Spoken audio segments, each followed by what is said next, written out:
Mike Wang joined us last week to talk your My Player builds. We were talking about the offensive My Players, and this week he's back to talk some defensive My Players. And if you submitted one of your builds over social, keep watching because we are highlighting one of your My Player builds. Take a look.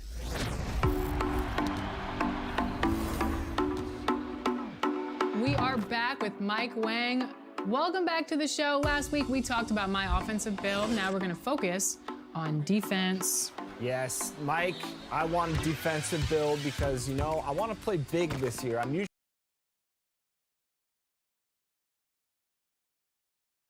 What a gorgeous nighttime view from high above the city of Atlanta.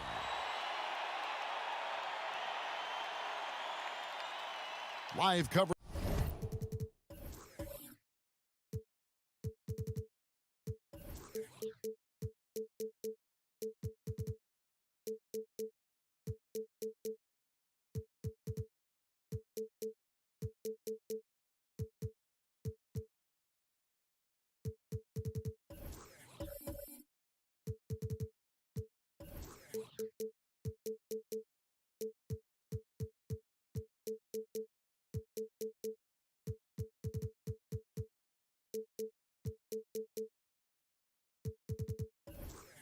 Of the NBA here on 2K Sports. A happy Sunday evening to you and yours.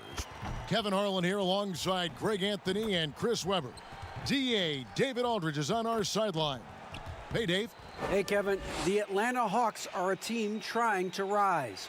With Trae Young shooting from the logo and setting the table, and John Collins banging on people's heads. Collins said, "We're definitely going to have the best pick-and-roll chemistry in the league for years to come." We'll see about that, guys, but they are very promising. They're fun to watch, DA. Thanks. And a look at the starters for the Hornets. Washington and Zeller are in the middle.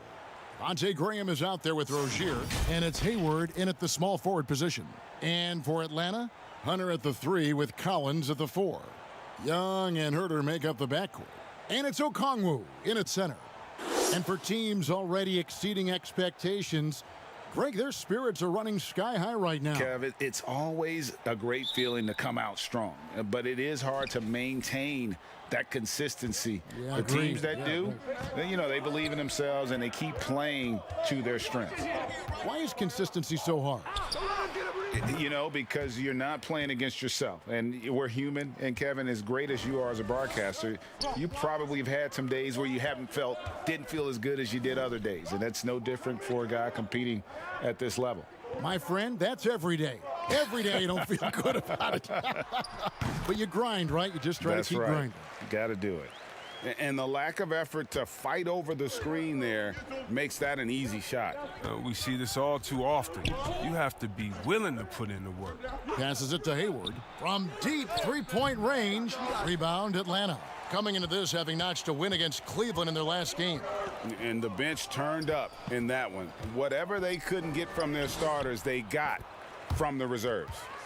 And when the bench steps up, it takes pressure off the starters. And they stepped up big in that game. Here's Rozier following the basket by Trae Young. And here's Hayward. He's making his presence felt offensively with his scoring average up there at almost 13 points a game. Now here's Rozier. Good on the three-point shot. And when Rozier is making this, everything else becomes easier. It's like seeing him stretch the floor. Young dishes to Okongwu.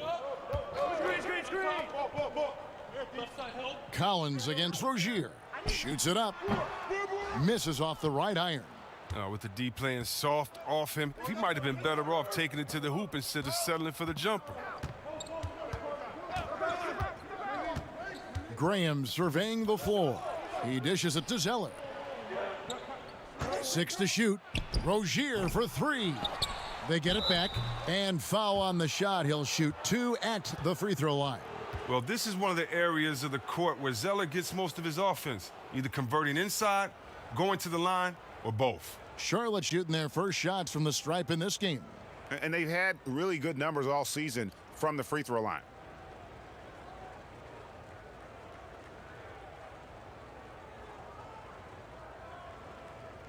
Shooting 2.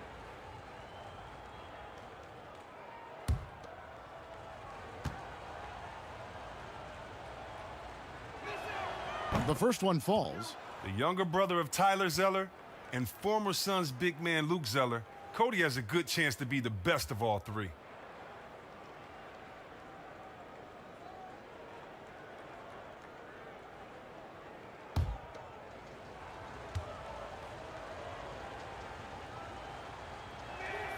And good on the second, so he makes them both. The Hawks have gone 2 of 3 here to start out the game. Here's Herter. He's coming off a 19-point game against Cleveland. Here's Okongwu. Zeller grabs the board. Nothing less than that kind of defense will cut it against him. That's just great work inside. Washington passes to Graham. Inside, here's Zeller. And it's Hayward. That time on the assist by Zeller. And with a guy like Hayward, I mean, you can forget the analytics. The mid-range jumper, I mean, it's a good shot for him. Some tough offensive sets. They want to turn it around. Yeah, right now, you just need a bucket to get some momentum. Here's Herter. To the inside. And 2 free throws coming up. Unable to get that one to go with all the contact. It goes on Cody Zeller. First trip to the line for him here.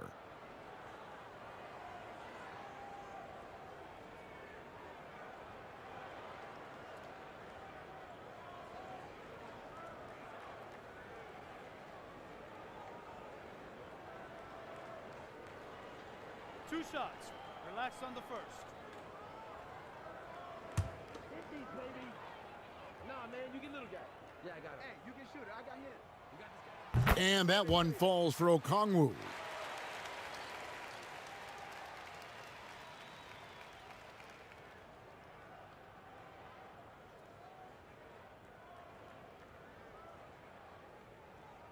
Hit these, baby. Nah, man, you get little guy. Yeah, I got it. Hey, you can shoot it. I got him. You got this guy down here? That's also good, so he hits both free throws. And here in the first, about 3 minutes in. Pass to Graham. Now Hayward. Now the pass to Washington. Rozier with the ball. 5 on the clock. Off target from outside. The Hawks trail by 4. Outside Collins. Young outside. And it's off from 3-point range. The Hornets have gone 50% from the field, hitting 3 of 6 since the opening tip. And it's Graham missing. And Collins has got the ball here for the Hawks. Young outside. Back to Collins. Nice ball movement here by Atlanta. Herter passes to Young. To the middle. Here's Collins. And finished off by Collins.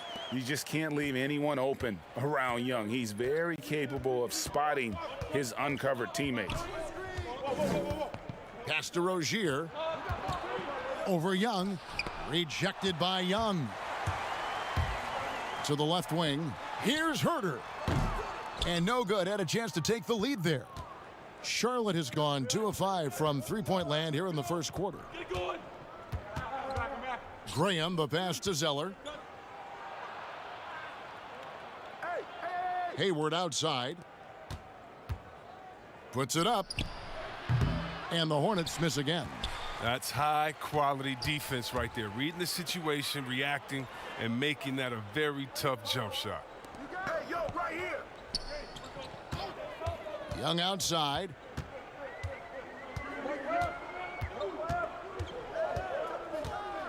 From downtown, a 3-pointer is right on target. Young's got 7 points. The first thing that jumps out at you about Young, that seemingly limitless shooting range and the spacing that affords for this offense. Hayward from outside. Rebound by the Hawks. Okongwu's now got his 5th rebound in this one. Here's Young. It's rebounded by Charlotte. Zeller's got 5 rebounds tonight. Here's Washington. Shooting foul as the whistle blows. He'll shoot 2 free throws. It's going to go on Onyeka Okongwu. Greg, maybe not the tallest big in the league, but Washington's reach is the great equalizer.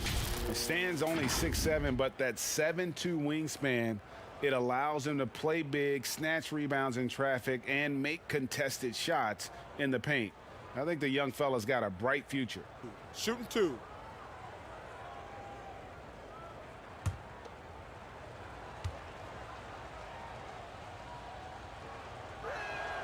And he knocks down the first one. Well, for P.J. Washington, he's the rare first-round pick to come back for his second year of college at Kentucky, but I think he did him well. Clint Capella, he's checked in for Okongwu. Miles Bridges, he's checked in for the Hornets.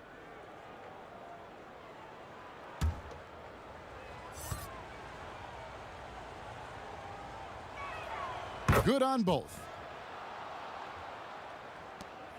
Atlanta's gone 1 of 3 from beyond the arc so far in the game. Herder passes to Collins. Here's Young. There's the feed to Capella. He doesn't hit that one. Now Charlotte takes it the other way. This game coming after a loss against the Pistons. A bad outing offensively. You break that game down, their issues were pretty clear. Well, it was too many empty possessions. I mean, they struggled to keep any kind of momentum going. And a chance there to look back at the stunning mobile one block a moment ago. And read the play perfectly. Gets himself in the air at the right moment. Terrific denial.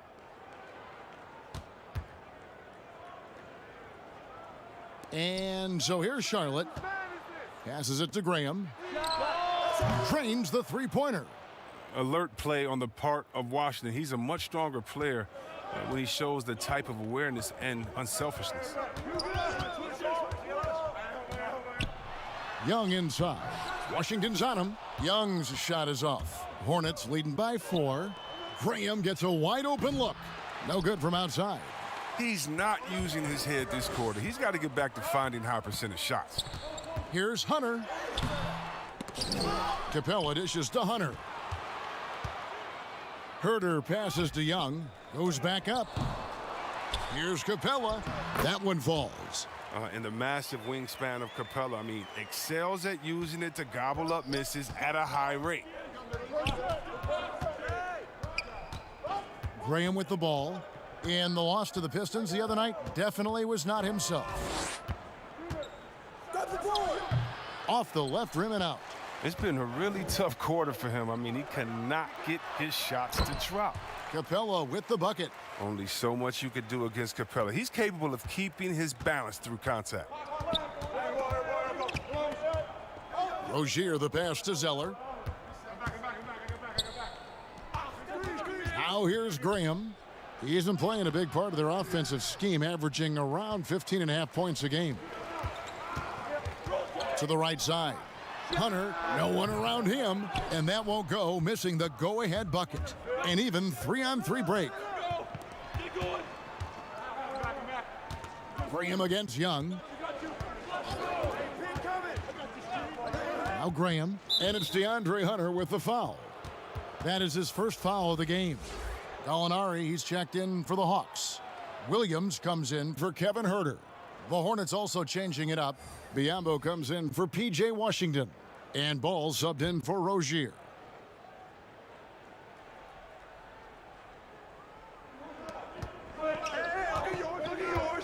Capella against Zeller.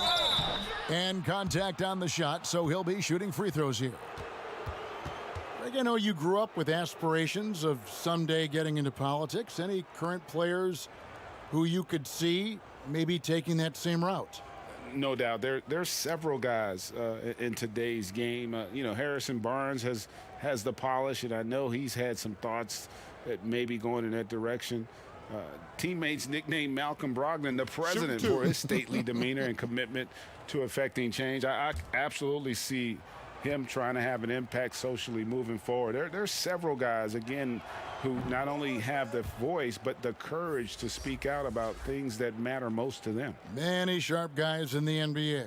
For the Hawks, Bruno Fernando's checked in for Collins. And it's Bogdanovich in for Young. And a switch here also for Charlotte. Monk's checked in for Devontae Graham. And he's good on the second. And so it's Williams who brings it up for the Atlanta Hawks. They trail by 1. Last time these two teams came together was also in this building, and they were able to win it for the home fans. Well, they coasted to the win in that one. Were dominant in the rebound department, and that was a huge factor. Yeah, controlling the flow of second chance opportunities is key. I mean, something they'll try to replicate tonight. And one of the things that stands out when you see Bridges, that explosive leaping ability. But yeah, he gets off the ground quickly and makes adjustments in mid-air. There's a smoothness to his athleticism. He's still putting it all together, but there's a lot to work with. Shooting 2.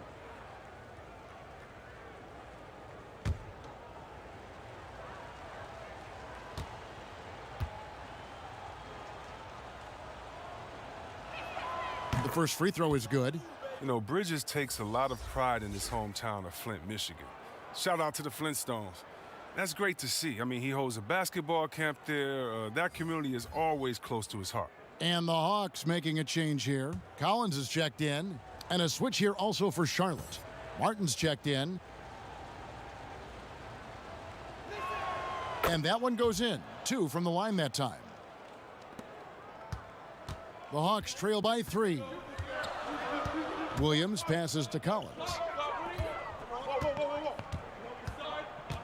There's the dish to Bogdanovich. Williams outside. That falls. Nice feed that time from Bogdanovich. Oh, some high IQ basketball from Bogdanovich. Moves the ball to the wide open man for an assist. Ball against Williams. Ball no good. Atlanta's gotten just 2 of 6 to fall from three-point range so far in the first. Gallinari wide open and a little luck that time, but it drops. Off the catch, nice balance, nice rhythm. Gallinari with a good-looking shot. Ball, the pass to Monk. They get it again. Here's Biyombo. That's no good. Misses his first shot of the night. The D making that layup look very uncomfortable for him. Good aggressive work down low. Kicks it to Williams. A second chance effort, and he lays it up and in. Now it's a 4-point Hawks lead. I mean, he's finding some good shots early on, and what you like about it, he's not trying to do too much. Ball feeling it out a bit. Biyombo down low. He's guarded by Collins. And thinking back, Biyombo selected 7th overall because of the pre-draft measurements and workouts, which were unreal. Well, he has a 7'6" wingspan. Flashed tremendous speed for his size, but he also has showed a mature, positive attitude. He can speak 5 languages. Scouts came away impressed with his total package. Shooting 2.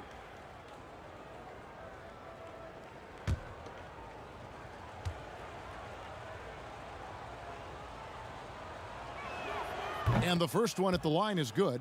You know, discussing Biyombo, it's hard not to think back to Game 3 of the Eastern Conference Finals against the Cleveland Cavaliers, is it? I mean, how about 39 minutes? Only 7 points scored, but how about 26 rebounds to lead his team to victory? He actually had a terrific series all the way around and then parlayed that into a $72 million contract the following year. The Hawks leading. Williams passes to Gallinari. Outside Collins.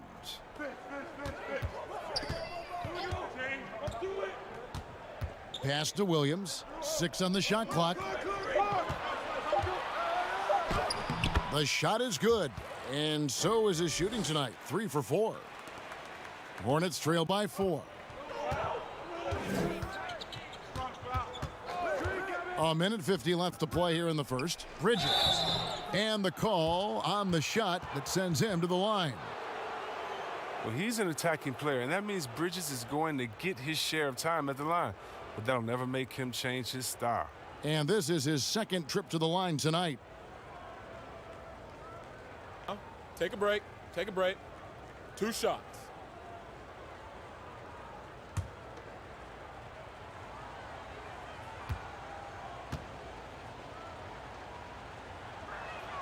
And that one falls for Bridges.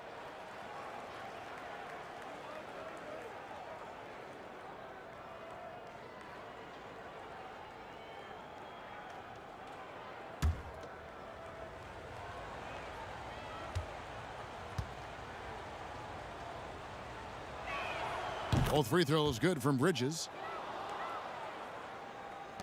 Atlanta's gotten just 2 of 6 to fall from three-point range so far in the first. Ball against Williams and finished off by Collins. I'm sure his teammates love having a guy like Collins on the receiving end of those alley-oops. As fun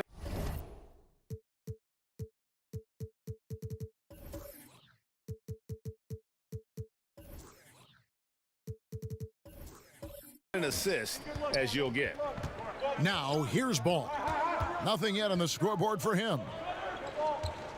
Here's Bridges, and it's blocked. They've been beating them to a lot of those loose balls and rebounds here to start. Williams with a clean look. Another 3 for Atlanta. The ball movement on this run has been fantastic and is a big part of why they've been able to get these good looks. Outside Martin. Back to Monk. Ball's knocked loose. A floater, and there's the foul on the shot. He'll go to the line for 2. And Atlanta gets called for the foul. It's his first trip to the line. And up to this point on the season, he's set a pace of right around 73% when he gets to the line.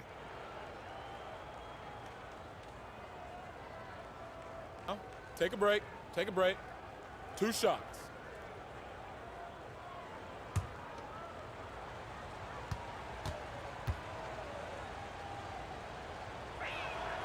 Free throw good, Martin.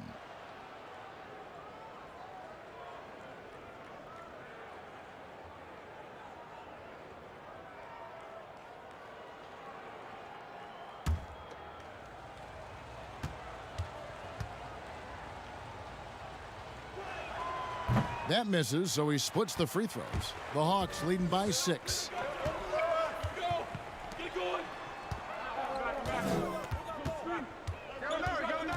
On the wing, Williams. He's covered by Ball.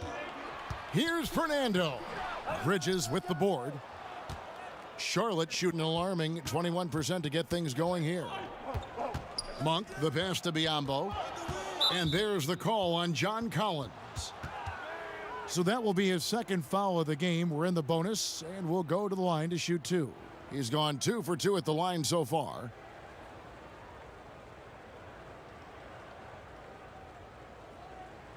Shooting 2.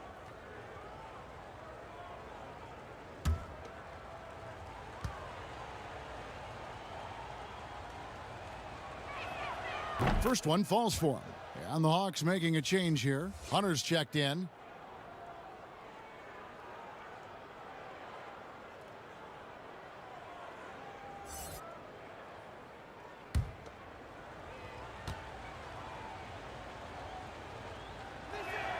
He doesn't get the second one. The Hawks leading by 5. Fernando, the pass to Williams.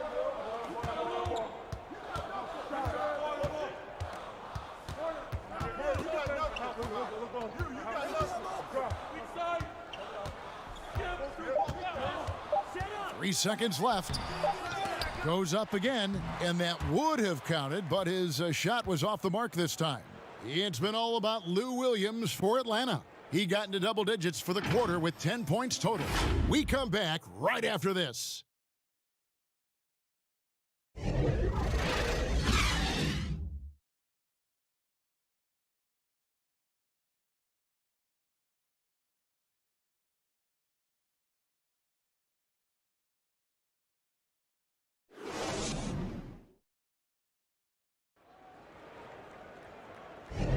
And for those of you just tuning in, the second quarter of action is where we're at right now.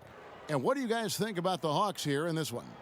You got to credit their defense, communicating, rotating, making plays on the ball. Well, no question. It's been stifling thus far, preventing that offense from establishing any kind of rhythm.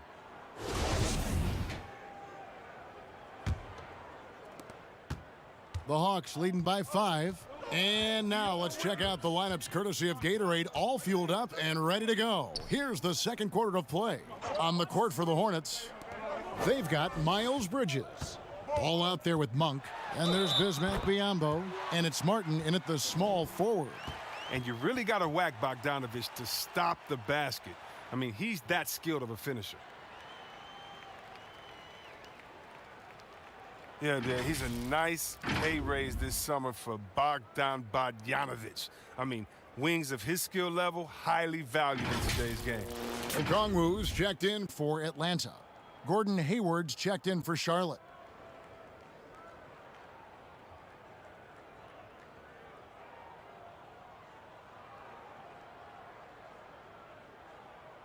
One shot. One shot.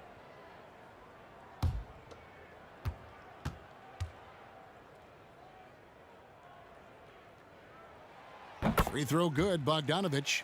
And Bogdanovich coming off the largest rookie deal in terms of average annual value in NBA history, that 3-year, $27 million deal. Well, after 5 years playing in the EuroLeague, he was able to negotiate that rookie deal with the Kings and not headed back to Europe anytime soon. No question, he's an NBA player. Offensive rebound. And he gets the whistle. 2 free throws coming up. It's going to go on Onyeka Okongwu. This is his 3rd trip to the free throw line in the game.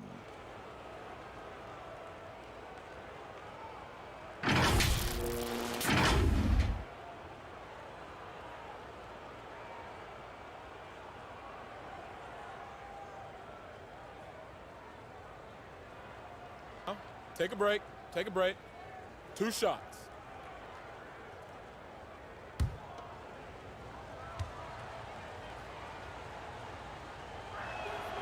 And that one misses.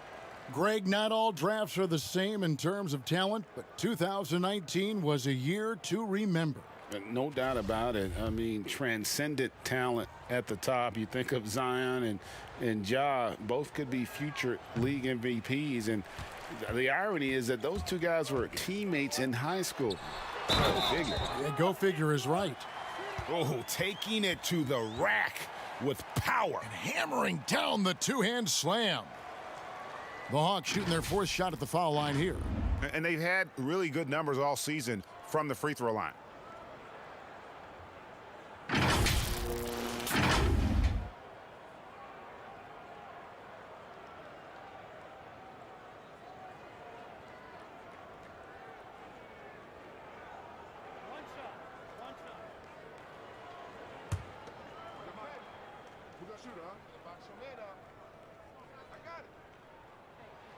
And that one falls for Okongwu. And here's Ball. He'll bring it up for the Charlotte Hornets. 11-point game. Now, here's Monk. He's guarded by Williams. Kept alive. Biyombo. And it's Biyombo with the jam. Just a terrific effort on the offensive glass. That's how they're going to cut into this lead. And Greg, a dunk like that is sure to give them a spark. And Williams throws it down. And once Lou Will catches fire, look out. He is really pouring it on now. Ball kicks to Hayward. And there's the pass to Biyombo. 2 free throws coming up, and they call the shooting foul. Yeah, easy call. Tonight, he's gone 3 of 6 from the line. And his performance at the stripe hasn't been what I'd call outstanding in this game so far. And the first one drops. Clint Capella, he's checked in for the Hawks.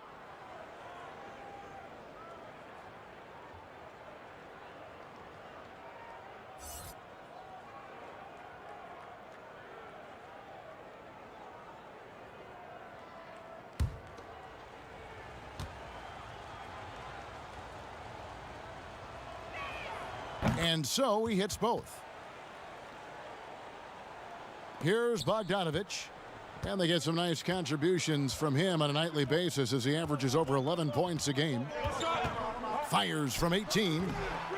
Second chance shot. And foul on the shot, so he'll get a chance at the line. That one on Monk. And nothing deters Bogdanovich. He enjoys going inside and forcing the D to make a move on him. The Hawks shooting their 5th and 6th free throws of the game. Two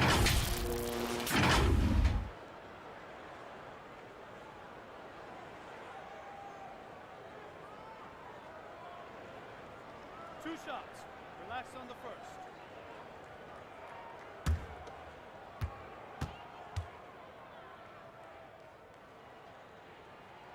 First free throw is good. You know, an all-around threat with a promising future. I mean, Bogdanovich has the tools and the drive. He could be a solid player in this league for many years.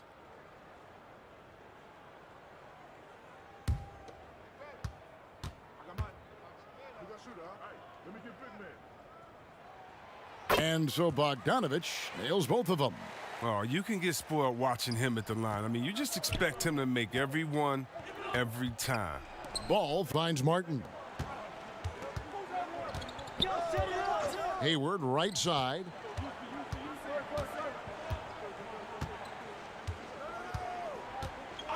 Five to shoot. And once again off the mark by Charlotte. Just a solid performance on the interior. The rebounding has been off the charts. And it's out of bounds. They say it was last touched by Williams. Young's checked in for Bogdan Bogdanovich. P.J. Washington, he's checked in for Charlotte. Terry Rozier comes in for Monk. Hornets trail by 11. Hayward on the wing. That falls. Nice feed that time from Ball. Hayward's got 7 points in the game. Look, with good size and underrated athleticism, Hayward's able to muscle through the contact. And there's the call. It's going to be an illegal screen. And a look now at some of the players we can expect to see in this year's dunk contest. Always one of the great events of All-Star Weekend. It is, Kevin. You just can't take your eyes off it. The ideas those guys come up with, and then the guts it takes to pull them off, always blows me away. And you look at Collins. Some might say he's a long shot at this point, but you never know. Hey, stranger things have happened, and we'll just have to wait and see. And as always, we'll keep the updates coming in as we get closer to All-Star Weekend. One thing we already know, there are some great players pulling in votes so far. Yeah, and I think it's safe to say that this is going to be one of those dunk contests that everybody's going to be tuning into. Here is Hayward. Gallinari making his last shot. Hayward outside. Shot clock at 6. And it's denied. And putting that 7'2" wingspan to good use, Hunter can be an elite defender if he keeps working at it. Assists like that have typified their effort today. Terrific ball movement. Hornets trail by 13. And here in the second quarter of action as we approach 4 minutes played. That's a 2 from Rozier. Rebounded by the Hawks. +8 in the rebound differential. One more reason why they're in control. Such a wide open look. 15 points in the game. His teammates keep getting him the ball in his favorite spots. This has done a lot for his shooting percentage. And he's going up for the alley-oop. And then Washington with the dunk. And maybe that'll trigger them. Impossible not to get pumped up after that. Yeah, well, you could see the immediate reaction of the guys on the bench. They are pumped up. Now here's Williams. He's got 15. And that'll be 2 free throws coming up. Officials on the call with the foul. I mean, really, Capella is a handful for the defense. I mean, at times you got to foul him. The Hawks have made all of their free throws so far tonight, going 6 for 6.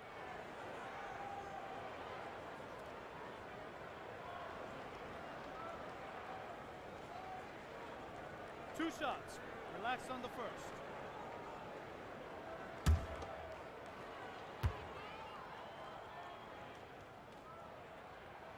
And he makes the first. And they're really getting more points at the free throw line here in the second quarter. The Hawks making a switch here. Herter's checked in. And then for Charlotte, Cody Zeller's checked in for Bismack Biyombo. And Devontae Graham subbed in for Ball.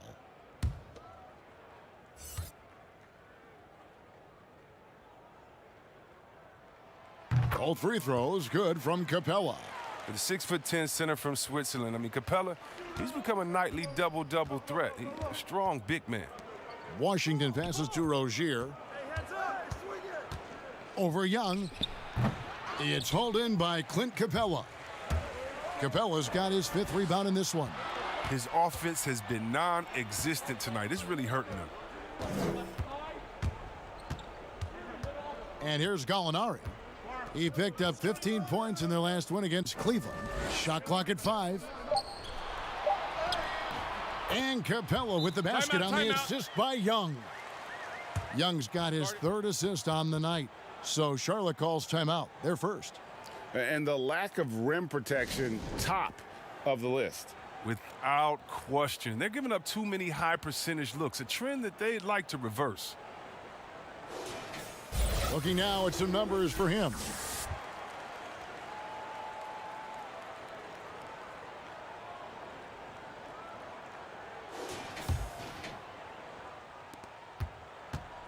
So Rozier will bring it up for Charlotte. They trail by 18. Hayward outside.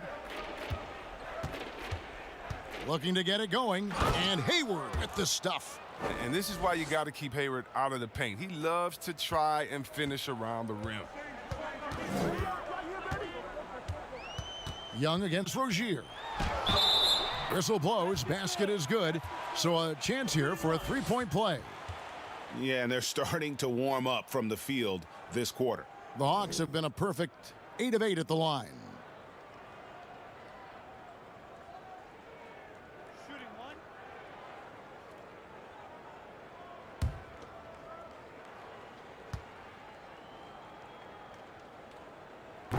And that one falls for Young. He's a guy you have to game plan for. The way Young scores and passes the ball creates so many problems for the defense. Now, here's Rozier. He's coming off a 19-point game against Detroit. I mean, and you look at his free throw numbers. I mean, it shows you how much pressure he put on the defense. Here is Hayward. 19-point game. Zeller trying to free himself up, and Capella sends it back. You got to be careful when Capella is patrolling the area. He's an excellent shot blocker who uses his length well. And this is why coaches talk about playing with pace. The scoreboard tells it all. Yeah, because it's so hard to prevent transition scores. Whenever you get an opportunity to get out and run, you take it. Now here's Graham to the wing right side. And it's Washington missing. Yeah, and they've shown effort and aggression in the paint, really right from the tip. Their rebounding edge right now, massive. They've been outstanding from beyond the arc this quarter. Their percentage has been climbing steadily. And here is Graham following the three-pointer from DeAndre Hunter. And the Hornets miss again. Playing the revenge card right there. Trying to get those 3 points right back. Didn't work. Here's Herter. And a miss there on the triple.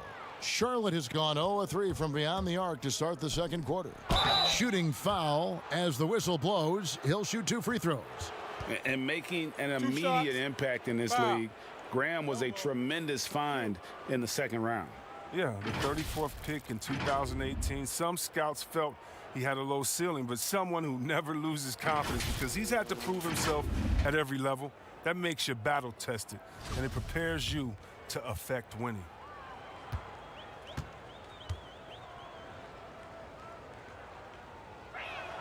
And the first one drops. Collins checked in for the Hawks.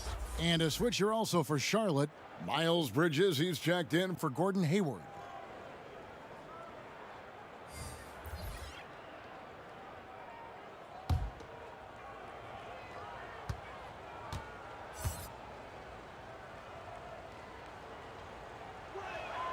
He's perfect from the line this time.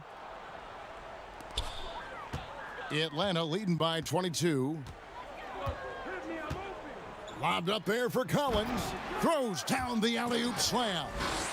Absolutely the prettiest play in basketball, executed to perfection. I don't think you'd get an argument there. Everybody loves the alley-oop. Now, here's Rozier. Steady offensive output from him, averaging more than 16 points a game.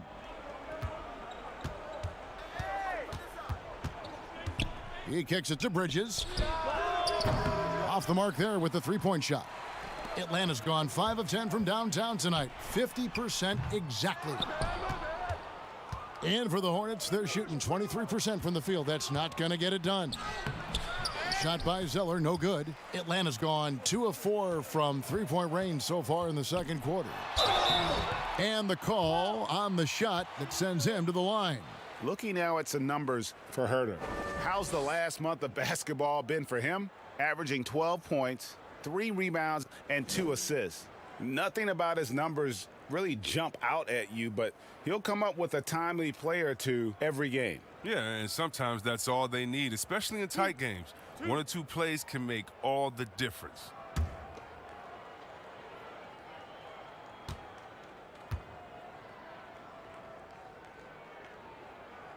And the first one at the line is good.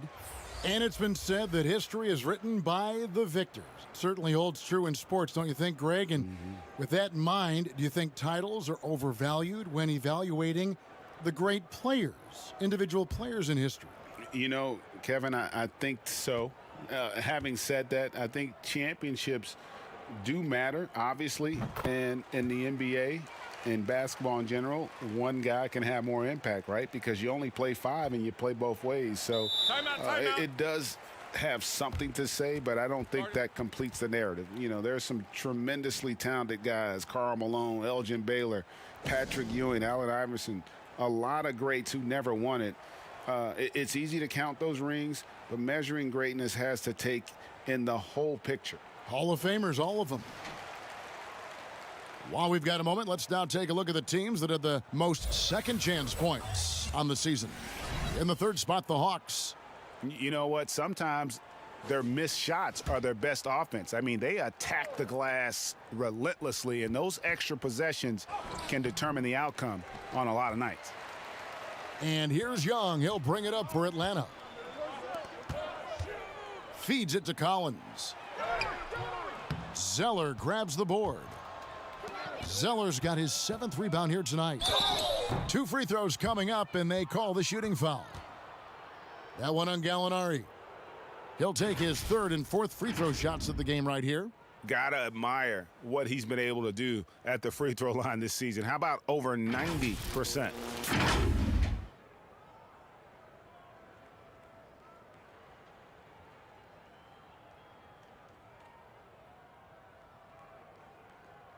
Take a break. Take a break. 2 shots.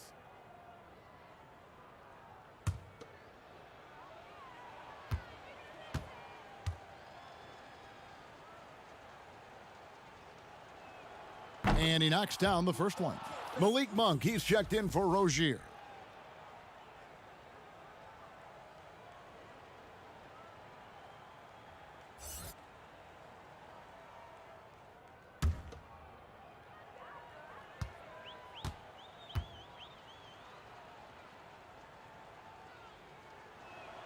And that's good as he hits both of his shots. Atlanta's gone to the three-pointer 11 times tonight and nailed 5 of them. Down low. Fouled on the shot and picks up 2 points. So 1 free throw coming up. And let the big man eat. It's clear that Collins loves getting these kinds of scoring opportunities. First trip to the free throw line for him tonight. Gotta admire what he's been able to do at the free throw line this season. How about over 90%? Way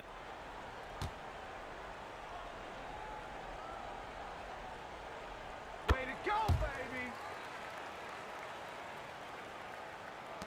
Charlotte's got nothing but zeros from long range in the second quarter. 0 of 4. Young against Graham.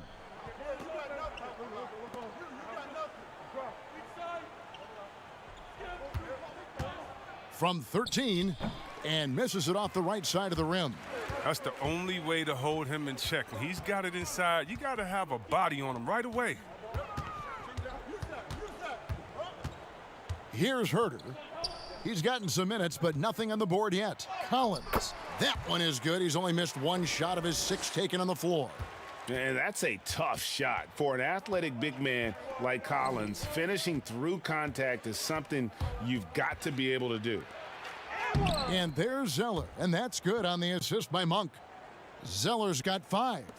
And those are the kind of nice inside looks they've gotten here in the first half. Here's Young, and he drops in the layup off the glass. And defensively, they are on their heels every time the ball comes inside. Graham with the ball. 7 points in the game. The shot by Monk is no good. Now, here is Young.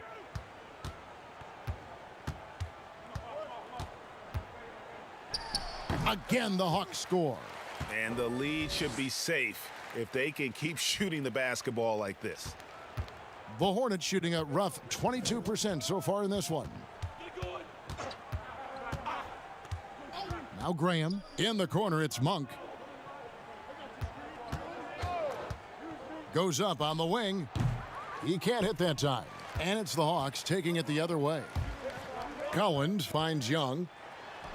There's the three. And John Collins good for three. He's got 14. An improving three-point shooter. Collins understands the role of today's big man. They could use a big shot here to get this offense going. Too many empty possessions. Right now, they need a basket. To the paint. Here's Washington. And the rejection by Collins.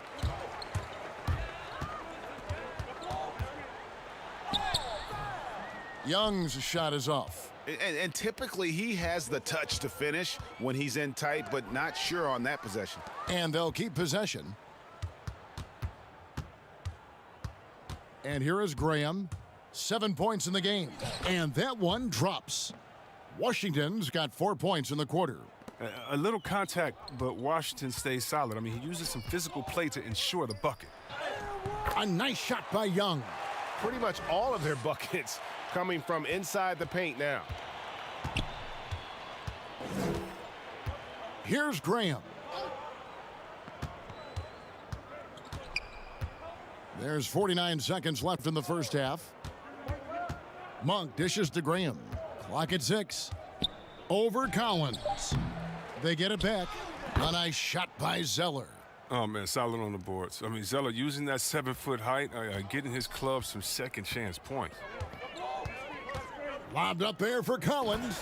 And finished off by Collins. Chemistry at its best. An unreal alley-oop. Yeah, you're right. The pass, the catch, the dunk. All of it perfect. Now here's Graham.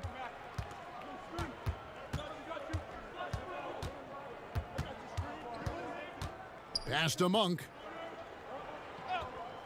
Now Bridges. Gallinari covering. Here's Zeller. And that's good. A nice job in the glass as they pick up 2 on the second effort. The muscle of Zeller coming into play. Great work taking on the defense, empowering through the contact. Can't connect from short range. And through one half, it hasn't even been close. The Hawks on top, opening up a huge gap. And now we'll send it over to David Aldridge, who is standing by courtside. David. Thanks, Kevin. Trey, you've made it look easy so far. How have you been able to pick them apart? I'm just taking what the defense is giving me. Open driving lanes. They're leaving. Thanks so much, Dave, for the great interview. Don't go away, folks. We'll be back for the second half of basketball right after this. The 2K Sports Halftime Show.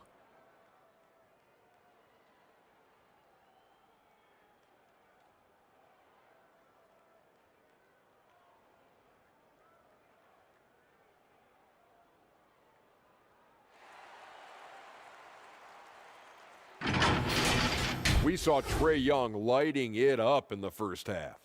He had 18 points, 3 rebounds, and 1 block. Kenny, what was your take on Atlanta? I love the way they're getting after it in the paint. Moving bodies, attacking the rim, scoring at will. Sometimes teams try to hurt you with the 3-ball. They went right for the heart of the defense. Look at them to keep pounding it inside and staying physical. And big fella, your thoughts on the Hornets? They relied way too heavily on the three-point shot in the first half. Their long-range game was off. That's my off sound, Ernie. They were off. But they still settle for the outside shots. They got to put more pressure on the defense by pounding it inside and attacking the basket.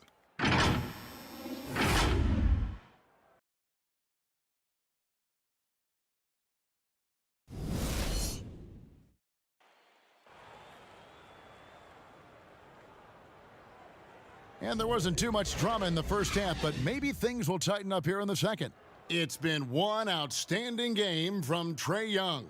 And the way that he has helped out with the ball movement has been a difference maker early on. And that's somewhat of a surprise, but he's been really patient and unselfish.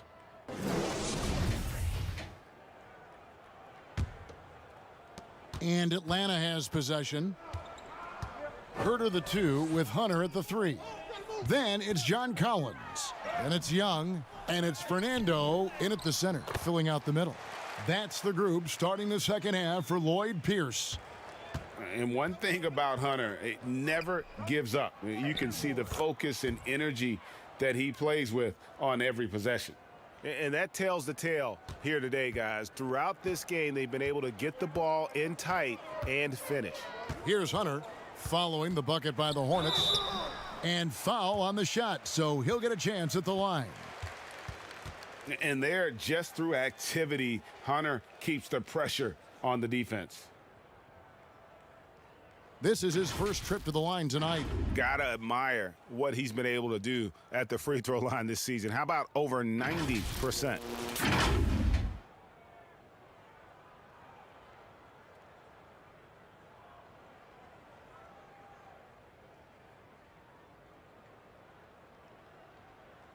Take a break. Take a break. 2 shots.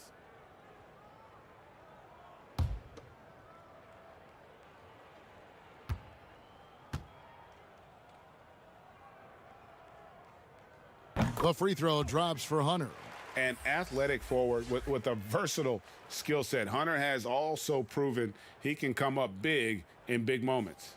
Okongwu's checked in for Bruno Fernando.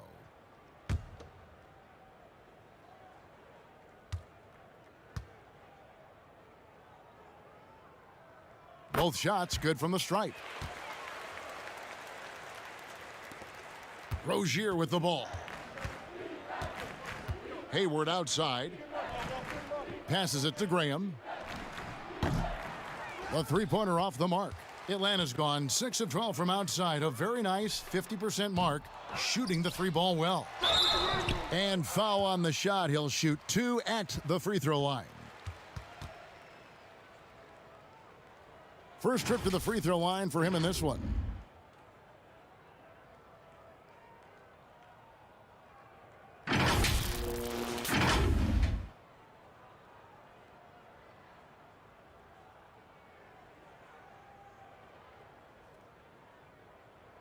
Take a break.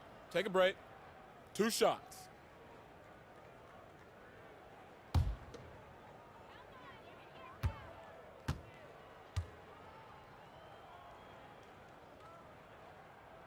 The first one falls.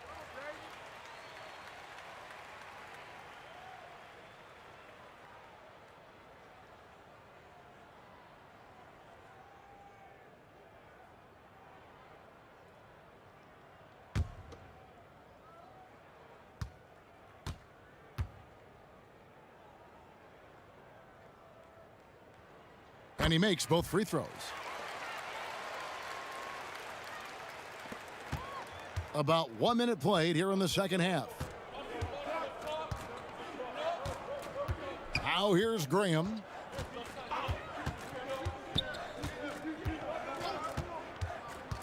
Out to the right wing. Pulls it up. Second shot opportunity. And he gets the whistle. 2 free throws coming up. And let's quickly check in on the season's top rookie rebounders so far. Onyeka Okongwu, third.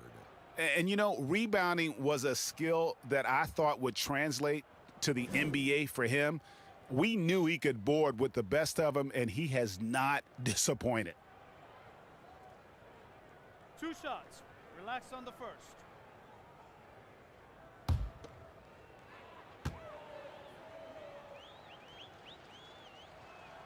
And that one falls for Zeller. Clint Capella, he's checked in for Okongwu.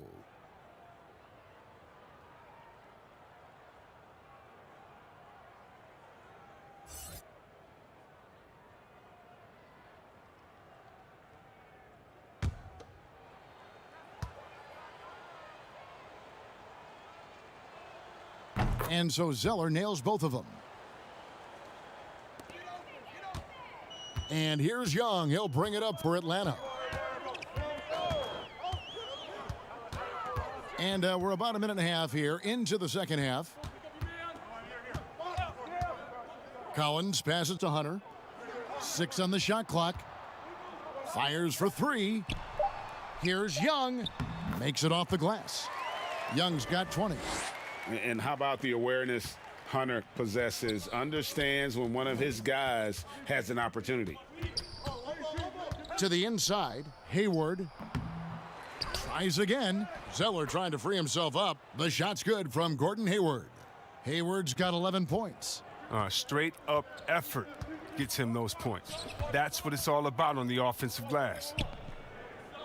Back to Collins. Pass to Young. Young is double. Takes the 3. Nailed from three-point land. 12 points for him. Wow, his first triple of the second half gives him 2 on the night. He's not making much of an impact from deep. Rozier kicks to Hayward. And Hayward with the stuff. And once Hayward gets downhill, it's over. Nice burst to the bucket. Young taking his time here. Dishes to Hunter. The Hawks working the ball around. Young passes to Collins. That's in, coming off the assist from Young. Young's got his 8th assist in the game. The Hornets have gone 3 of 6 in the third quarter, 50% from the field. Now Hayward, 13 points in the game. High post shot, and it's Graham missing. His touch has been off tonight, and now his judgment is off too. I mean, come on. It's not a smart shot. He is single-handedly dropping the temperature in here with that cold streak. This isn't like him, and he knows it. The best thing they can do is try to get him more easy looks. A moment now to see the numbers for Capella. Unbelievable play for him over the last month. He's around 18 points per game, 16 rebounds, and over 2.5 blocks. To have a scorer like him consistently deliver you points makes such a big difference for a team. Yeah, it gives you something you really can rely on going into every game. And you can also work off of him to look to create for others.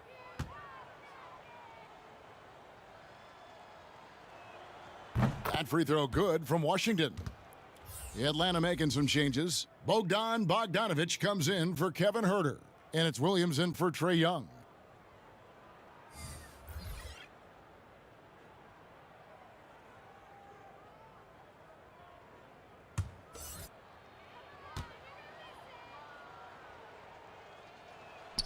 So he makes 1 of 2 as the second one misses. Atlanta's gone 7 of 15 from three-point range tonight. They're not afraid of that shot. It's evident that Bogdanovic wants to take the next step in the game. I mean, these shots are proof of it. Ball with a wide open look. And once again off the mark by Charlotte. He gets the playground jumper and can't make good on it. You don't get many chances easier than that. The main strength of Capella's offensive game, I mean, he uses his athleticism to power home these alley-oops. Now, here's Rozier. He's got 5. Over Williams. The offensive rebound. Biyombo, no luck. Hawks have gone 6 of 9 from the floor here in the second half. They've got to be happy with that. And that one's good. Hunter. Yeah, they're relying on their three-point shooting and getting pretty good results. And for the Hornets, they're shooting pretty terrible here in the third quarter at around 30%. To end the run, Charlotte no good that time either. Atlanta's gone 3 of 5 with the long ball since entering the second half. Outside Williams. And it's slammed in by Williams. Well-rounded effort, and they show no signs of letting up. Yeah, and it hasn't just been the offensive output. They're putting in the work at the defensive end as well. Now, here's Rozier.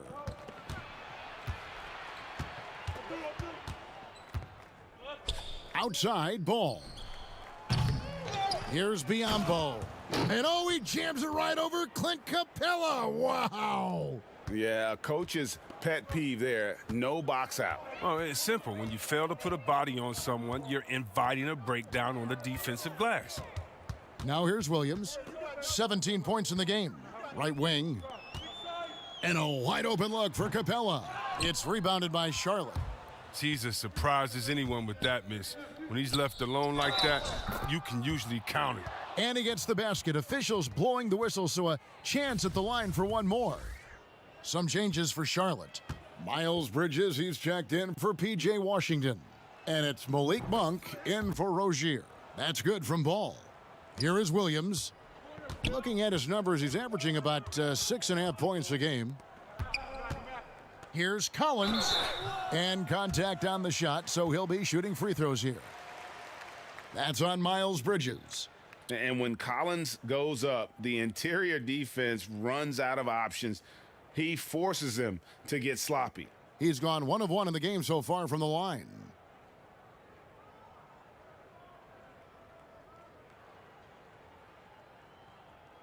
Shooting 2.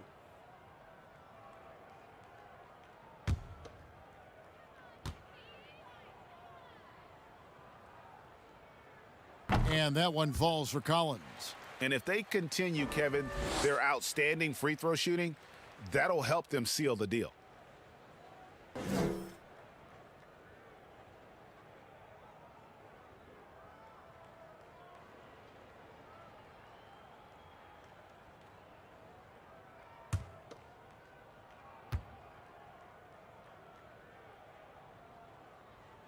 And so Collins nails both of them.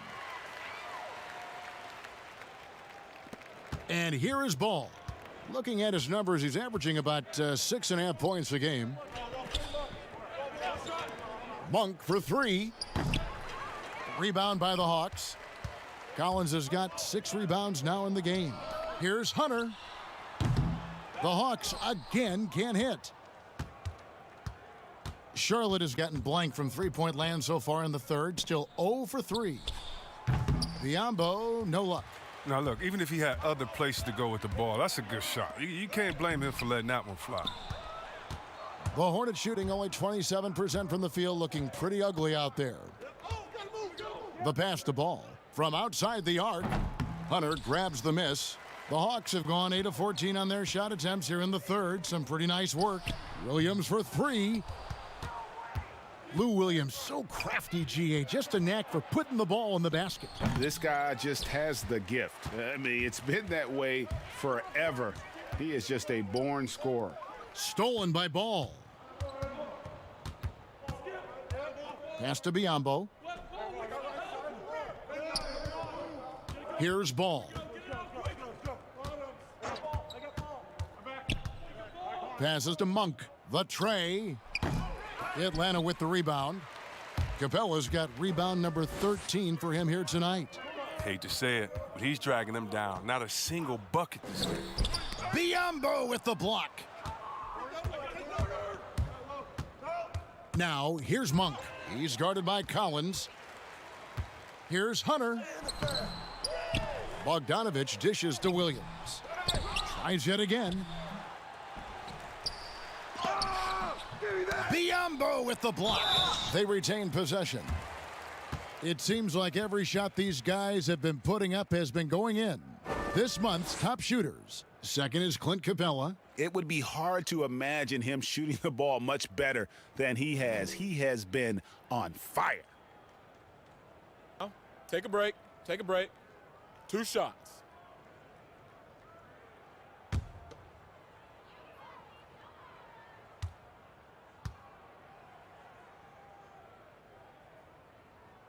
The first free throw is good.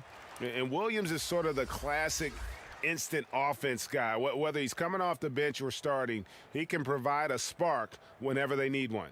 Looking at who's out there now for the Hawks. Okongwu's checked in for Collins. And it's Gallinari in for Hunter.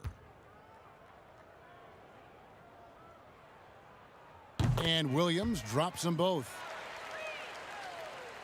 Here's Ball. Pass to Biombo. And he can't stop this drought. Another miss. And now here comes Williams leading the break. And out of bounds as the Hornets gain possession. Let's take another look at the staunch defense during that mobile one block. And when you're behind in the game, that's what you've got to do. Contest every shot. Atlanta making a switch here. Fernando's checked in.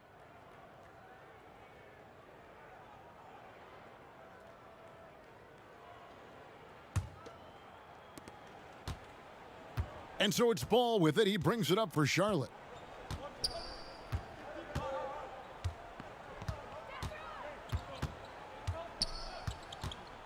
Lets it go. He clangs that one off the back iron, and down it falls. Ball's got 5 points now in the quarter. Inside, here's Fernando.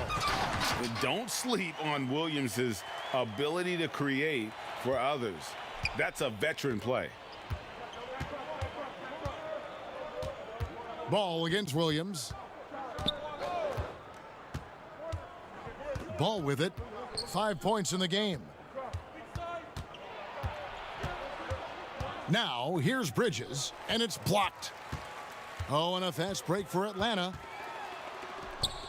They grab their own miss. The shot by Okongwu, no good. The Hornets shooting an ugly 27% since halftime. Monk, no one around him. From out on the wing, he knocks it down. Monk's got his first bucket of the night. Atlanta's gotten the three-pointer to fall to the tune of 50% here in the third quarter. They've made 3 of 6. Williams kicks to Bogdanovich. Over Monk. Another shot. Fernando can't get it to go. Fernando's gotten just 1 of his 4 attempts from the floor tonight. And trying to get it to go, even with the contact, but no good, and he'll try to pick up 2 at the free throw line coming up. And so he's picked up his final foul, and he will sit for the rest of this game. Trae Young, he's checked in for the Hawks. So far, he's hit all of his shots at the foul line, going 4 for 4. Gotta admire what he's been able to do at the free throw line this season. How about over 90%?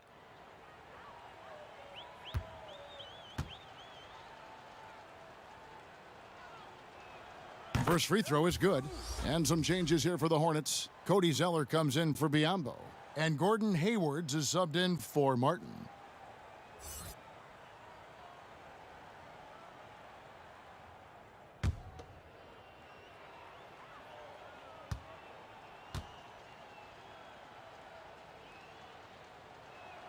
Both free throws good from Bridges. Hawks shooting 35% or so in the third quarter. Whatever they're trying is not working. Williams for 3. Monk grabs the board. Did a lot of damage from three-point range in the first half, but so far in the second, he hasn't done a thing. Ball, the pass to Hayward. Fires, high post, goes back up. It's blocked. And the pass to Fernando. Boom, he jams it straight down. Look, he may not be thought of as big for a center, but with his ability to go vertical, he sure plays big. Pass to Zeller. Hayward against Bogdanovich. Here's Zeller, and it's blocked. And it's out of bounds. The Hornets able to retain possession here.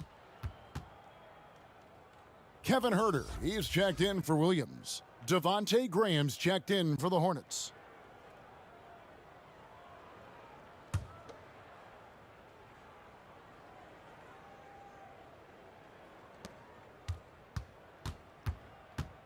Ball up top. He has 5. I don't know if it's been the main factor, but his off night has definitely been one factor here. A nice shot by Young. It's been this way since halftime. Tremendous production from beyond the arc. Yeah, and they aren't just chucking up anything. I mean, they're doing a great job of creating quality looks. Now here's Zeller. He's got 11. Here's Hayward. And that'll be 2 free throws coming up. Officials on the call with the foul. And the size of Hayward is an advantage inside. I mean, he does a good job at drawing contact. This is his first chance at the line tonight. Gotta admire what he's been able to do at the free throw line this season. How about over 90%? Atlanta making a switch here. Capella's checked in.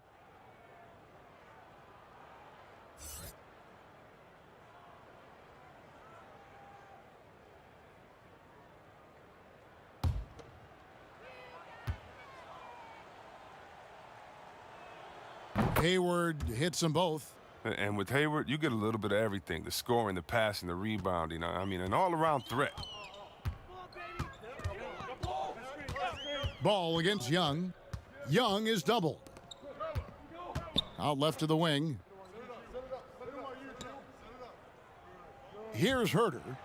And they get some nice contributions from him on a nightly basis as he averages over 11 points a game. Shot clock reset for the Hawks. And not quite as aggressive from outside as they were in the first half, sticking to the high percentage shots, playing smart with the lead. About 7 seconds separating the shot and game clocks. Ball up top, defended by Young. Now Graham. He's got 7, just 4 to shoot. No coverage that time. Hayward's got 9 points now in the quarter. And when Hayward's hot, he rides the wave of momentum. Excellent at staying aggressive. Young from deep three-point range. And so it's the Atlanta Hawks with a huge lead at the break. Safe to say there's no catching them today. A look at the field goal percentage numbers tells the story of what tough defense they're playing today. We've got more NBA basketball coming your way in just a minute.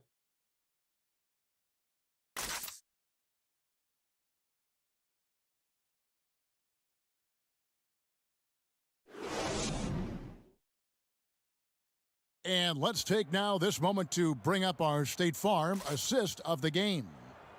Just true artistry right there. I mean, great decision on where to go with the ball, and how about the perfect delivery? How about the unselfishness? Night in and night out, we see guys trying to force their own agenda. Not that time. And 1 quarter to go in a game that to this point has not been an evenly fought contest. Greg, as a point guard, you must have had so much fun being surrounded by so much terrific talent at UNLV. You know, Larry Johnson, Stacey Augmon, I mean, I could go on. And you're right, I was blessed to play alongside these guys. They were incredible talents, finishers. And, you know, you don't always appreciate it going through that moment, but the fact that we're all still close and stay in contact, man, what an awesome experience to be a part of that team. Chemistry must have been off the charts on that team. It was, and we had a lot of personalities, man. It was a different era back then, but I tell you, again, I wouldn't trade that experience for anything. And on the court for Charlotte as we start the fourth, McDaniels is out there with Hayward. Then there's Devontae Graham, and it's Martin in at the 2 guard. And it's Martin missing. And guys, not sure where his head was on that shot. Not what this offense was designed to create. Come on, you can't be selfish. You got to be willing to make the next pass. Otherwise, you're just predictable. When you allow good scorers to get uncontested shots at the rim, no wonder you're losing. Yeah, horrible effort. It appears they may be on the brink of giving up. Martin's checked in for Charlotte.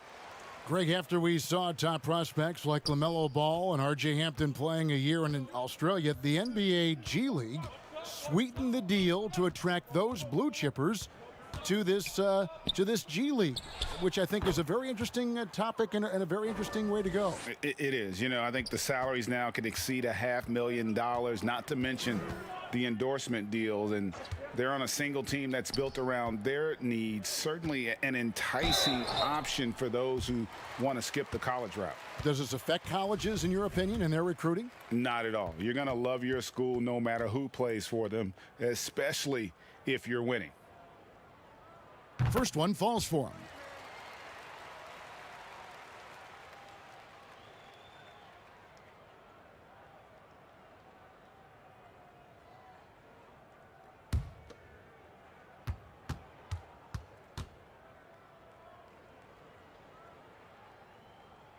So he gets them both.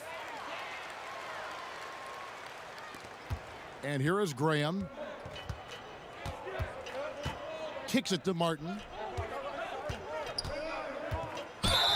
And oh boy, a lot of contact there, but he gets the call and will shoot 2.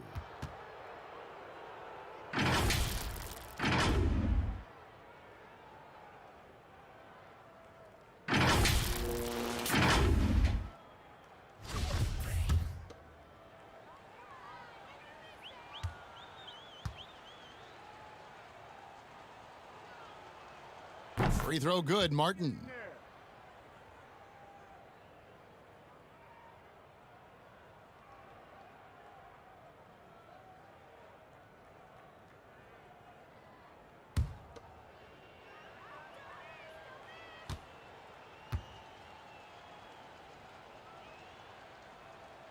And both free throws good for Martin. Greg, your son's been drafted. You were drafted in the NBA. As you look back on the process that you went through and your son Cole has gone through, what are some of the flags? What are some of the things that stand out to you? First and foremost, boy, how time flies. I mean, it wasn't Yeah, that long ago, at least No it feels kidding. like, that they were calling my name on draft night. But 91, right? Yeah. 91. You know, every stage of life, though, has its joys. And listen, to play the game I love and now see him playing it at this level, it's truly a blessing. And in his case, he probably loves it even more.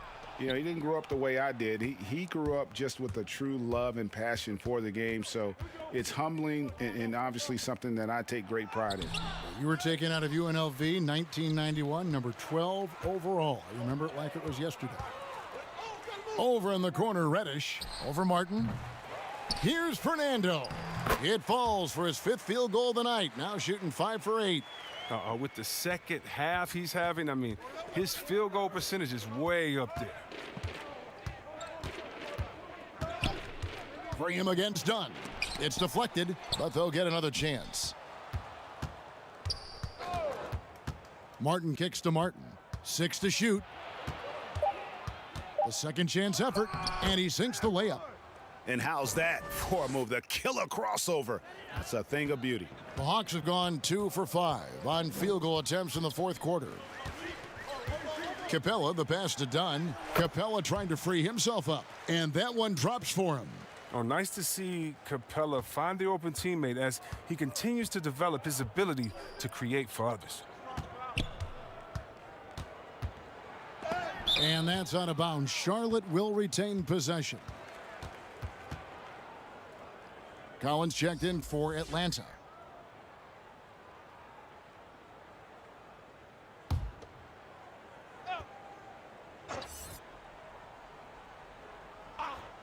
Well, if you're just tuning in, welcome. We've got about 3.5 minutes gone here in the 4th quarter.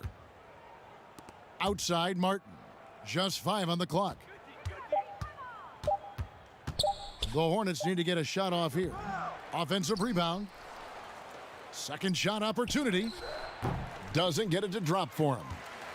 The Hawks have gone 3 of 6 from the field so far in the 4th quarter. Done. The shot misses. And Charlotte will go the other way with it. They've been struggling here on offense. Yeah, a bit of a dry spell for sure. Outside Martin. He kicks it to Graham.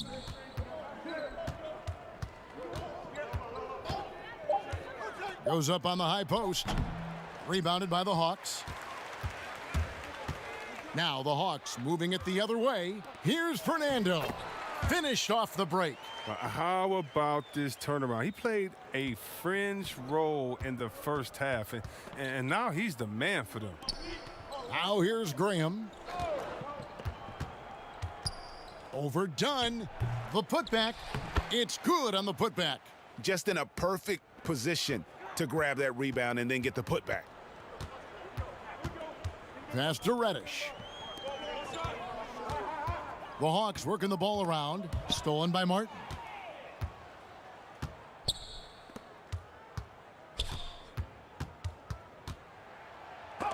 He blocks it again. A defensive stalwart so far. That's 6 blocks. Greg protecting the rim. Love the hustle. Facilitating from the inside. I mean, that can be a valuable asset from any offense. Graham against Dunn. There's another block. You've got to have a better effort against him. Sending back everything. Graham in the corner. The 3 ball. He can't get it to go. No doubt the fight's there. They are trying to battle back, but he's just really struggling this quarter. He hasn't chipped in with many points tonight. Good thing he has the guys around him to carry the weight. Martin, the pass to McDaniels. Misses in close. The Hawks have gone 5 of 11 from the field in the fourth quarter. And the wide open shot from Reddish. Offensive rebound, and he makes that one. Fernando's got 9 points in the quarter. They should continue to get the ball inside. The defense struggling to contain them. Pass to Martin. Fernando pulls it in. Atlanta's gone 1 of 3 from outside the arc since we've reached the fourth quarter. Wasted no time on that one. Greg, the NBA under Adam Silver has been aggressive, looking for ways to enhance the product and attract fans. Where do you fall on that point? Push the envelope, or don't rock the boat, or maybe somewhere in between? I think it might be somewhere in between. These days, people's attentions can be pulled in so many different directions. I think they're smart to not rest on their laurels and to continue to try to evolve. But with that evolution, sometimes it's not going to come over as well as they would like. But I'm a fan of some of the experiments, I should say, that we've tried thus far. And I hope the league continues to push the envelope. That's a good thought. First free throw is good. Bogdanovich, he's checked in for Tony Snell. Charlotte also making some changes. Biyombo is checked in for McDaniels, and Monks subbed in for Devontae Graham.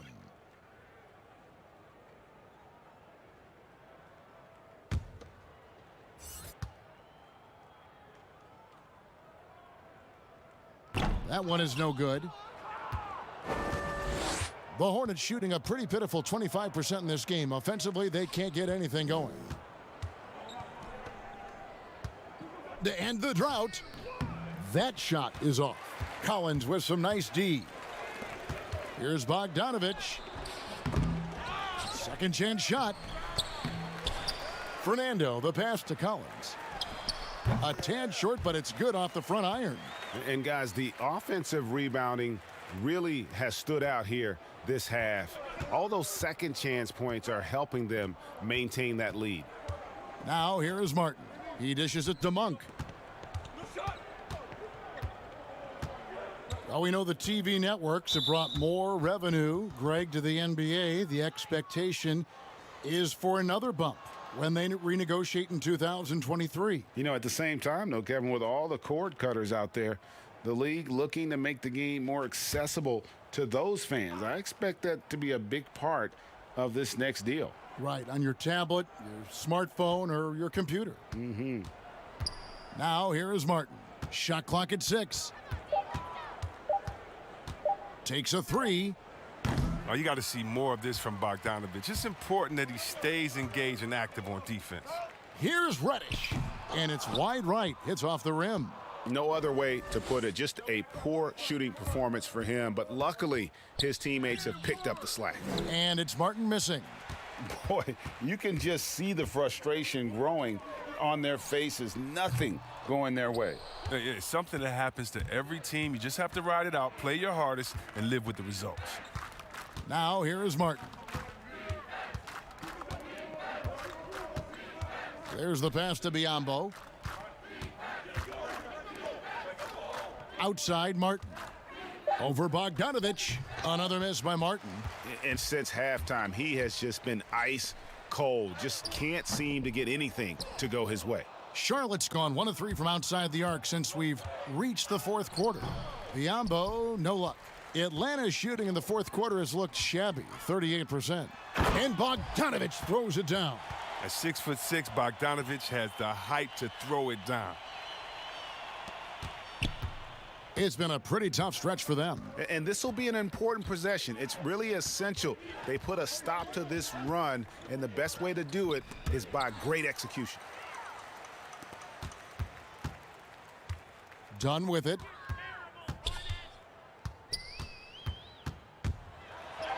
Banked in off the glass. Another bucket down low. They've been the aggressors, taking the ball inside and attacking at the rim. Now here is Martin.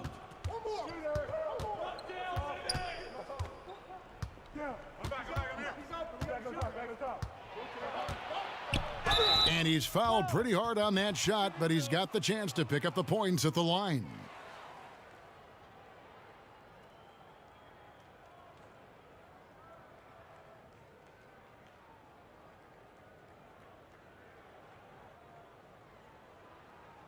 2 shot.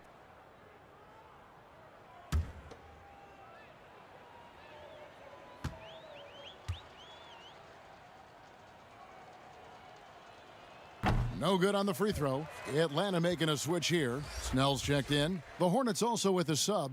McDaniels checked in.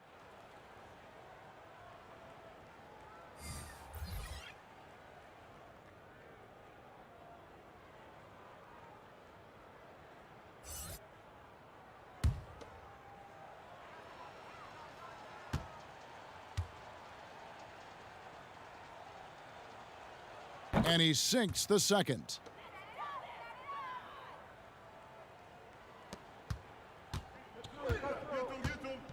Now, here's Reddish.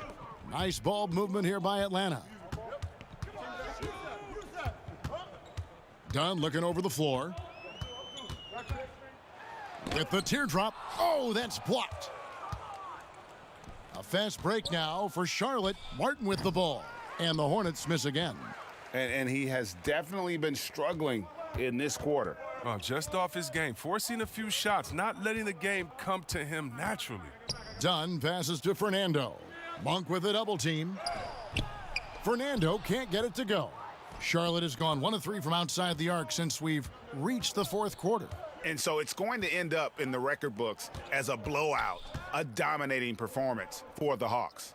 When you shoot this well from three-point range, you're really hard to stop. The defense didn't rotate out fast enough to stop the hot shooters. Yeah, exactly, Kevin. They were lethal from deep. And it'll advance their win total up to 12 on the season. And once the horn sounds, they're going to go up 2-0 in the season series. Now, here's Dunn. Snell dishes to Collins. Pass to Dunn. 6 to shoot.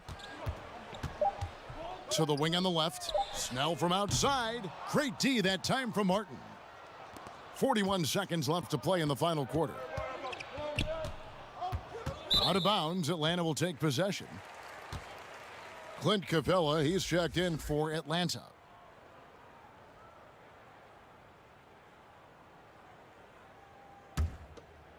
Here's Snell.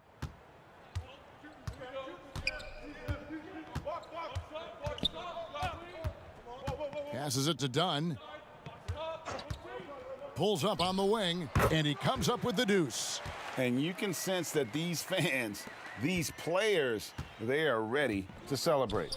You know they are, sure. I mean, come on, the finish line is in sight. All they have to do is play it smart.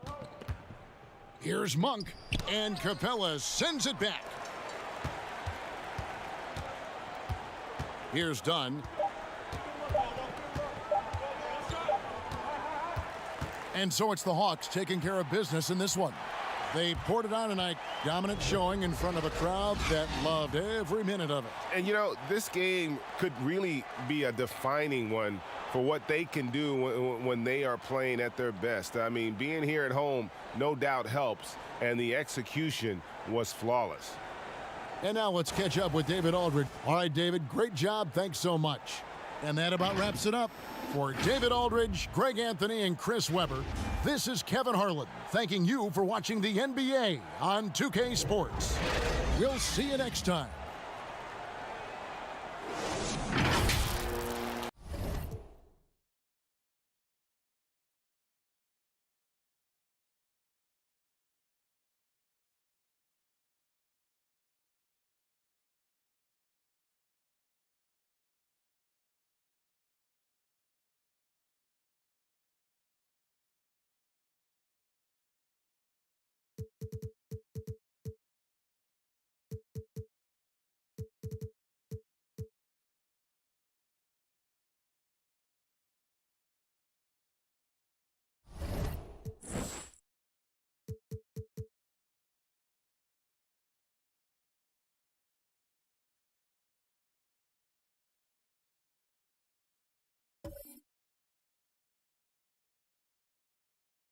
But in terms of that defensive build, like going big, what's a build that can focus on rebounding and interior defense as opposed to maybe perimeter defense? Yeah, well, I think for you, I think it's two things. It's the glass cleaning aspect as well as the defensive anchor aspect. So Gen 4, first place you're going to start is with the pie charts. pick a pie chart that has a lot of red in it. That's your defense and rebounding.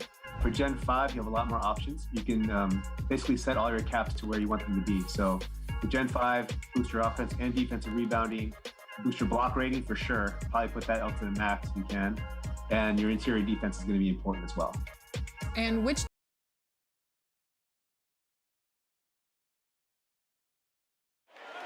There below is Barclays Center and the borough of Brooklyn, where there's never a dull moment.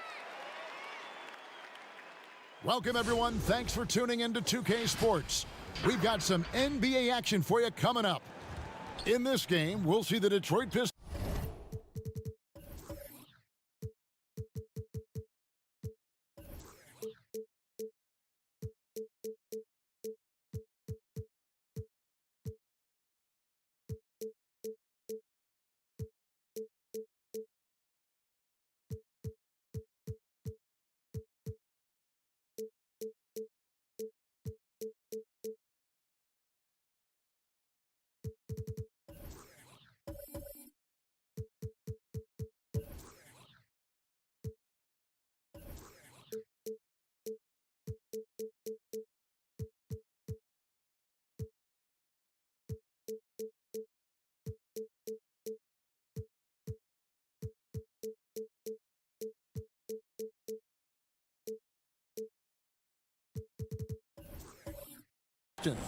Going up against the Brooklyn Nets at Barclays Center.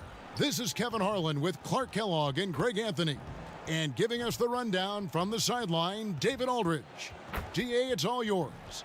Hey, Kevin. Well, another Kevin, Kevin Durant, is just as dedicated to his craft as you are at yours, but it's off the court where he says he's been on a search, pushing my limits, the flow of life, the people I meet, the environment I want to live in. All that stuff fulfills me more than anything. And Kevin, the game of basketball opens so many doors for him to search. It does indeed. Thanks, David. Here's a look at some of the stats for him. And guys, how about the surge of offense he's experiencing right now? These last 5 games, he's been a machine at the offensive end. A different scorer than he had been earlier in the season. We'll find out if he can keep it going here tonight. And a look at the starters for the Pistons. We've got Diallo. He's out there with Smith. Then there's Okafor, and it's Gabriel in at the 4 slot. And for Brooklyn, DeAndre Jordan is out there with Green. Then it's Durant. Then it's Kyrie Irving, and it's Harden in at the 2. Well, we've seen some head coaching changes, Greg. We're early in the season. How long does it take to fully implement, do you think, a new system with a new coach? You know, it's a tough question, Kevin. It really can depend on how difficult or complicated the system is. But all things being equal, the experienced teams often learn faster because they just understand the game better. Now, here is Irving. Here's the 3. KD's shot is off. Here's Hayes. And the call on the shot that sends him to the line. It's going to be on James Harden. The Pistons shooting their first free throws of this game. And they've had really good numbers all season from the free throw line. And they've increased their percentage quite a bit since last season, guys.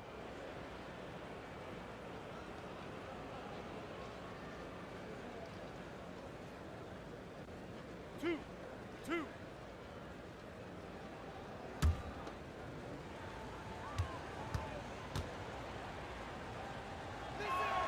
That free throw good from Hayes.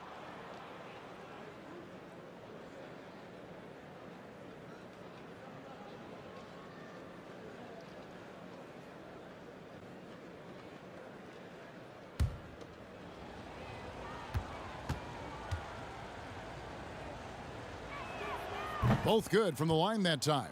And what an advantage. You really feel like you can always trust him when he's at the line. To the middle, here's Jordan. Okafor with the steal. 16 feet away, and he didn't get quite enough under that one. And now running it up the court, Green pushing it all the way. It's 3-on-3 on the fast break. Here's Diallo, and the 3 off target. The Nets have gone 0 of 3 from the field to start the game, and the wide open shot from Green. And again, it's the Nets missing. Boy, they are frigid right now. I mean, failing to connect on their first 4 attempts. And so it's Harden bringing it up for the Nets. Deflects the pass. Jordan with the bucket. And boy, did they need that one. Their first make in the 5 field goal attempts they've had. Smith against Irving. Lets it fly from 18. The Pistons keeping it alive, a new 14. The pass to Diallo. And he gets the whistle for the 3-second call.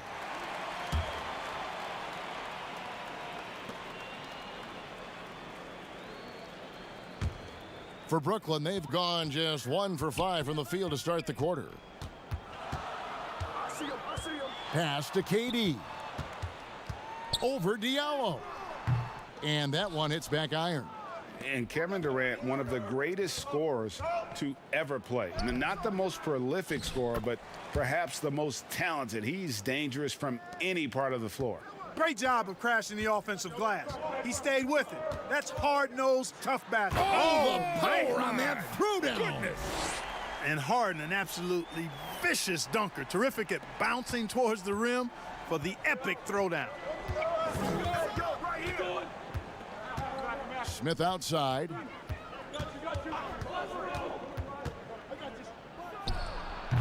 Great D that time from Irving. And if you ask me what percentage of the time he's making that shot, my answer would be in the single digits. Well, you can't be forcing a shot like that. You got to keep the ball moving, get something better. Wow, he got whacked on that one. Shouldn't be much debate there. Blatant contact, straightforward call, simple. He's getting his first free throw attempt of the night right now.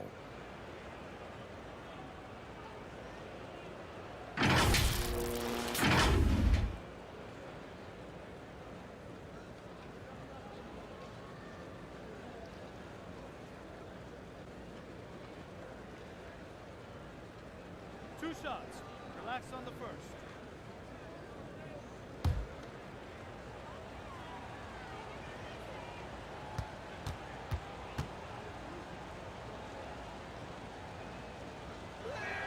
The first free throw is good. I'll tell you what, coming straight to the NBA after just 1 year at Duke, Okafor making an immediate impact in the NBA.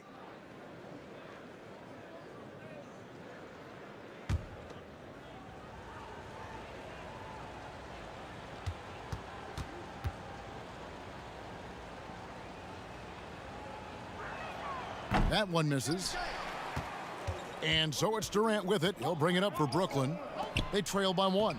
They now take the lead. Harden's got his second bucket tonight.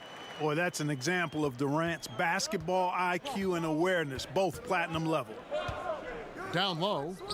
Here's Gabriel. Green with the block. Lets it go from deep. And there's KD. That's good on the assist by Jordan. And he's not going to miss that sort of an opportunity from deep. Here's Smith. Here's Okafor. Nice D from Durant. And you can see the defenders afraid to kind of get in his way a lot of times when he's on his way to the basket. But on that one, they were there. And I think one of the things understated about Harden, he's a great athlete. I mean, he can rise and bounce. He's strong. He's quick. He can easily punch it on you when he gets to the rim. Smith, and it's blocked by Jordan. The shooting numbers just aren't there yet in the quarter. All right, well, look at how the hustle game has been going for Brooklyn. Great hustle defensively through the first half, contesting everything and racking up the block shots. Another big aspect of their game tonight has been the fast break, transition opportunity. They're really keeping it up tempo so far. And here are the Nets. They're on a 13-3 run. And DeAndre Jordan throws it down. Boy, Jordan is an alley-oop specialist, a big target with strength and bounce. And now the first timeout called here for Detroit.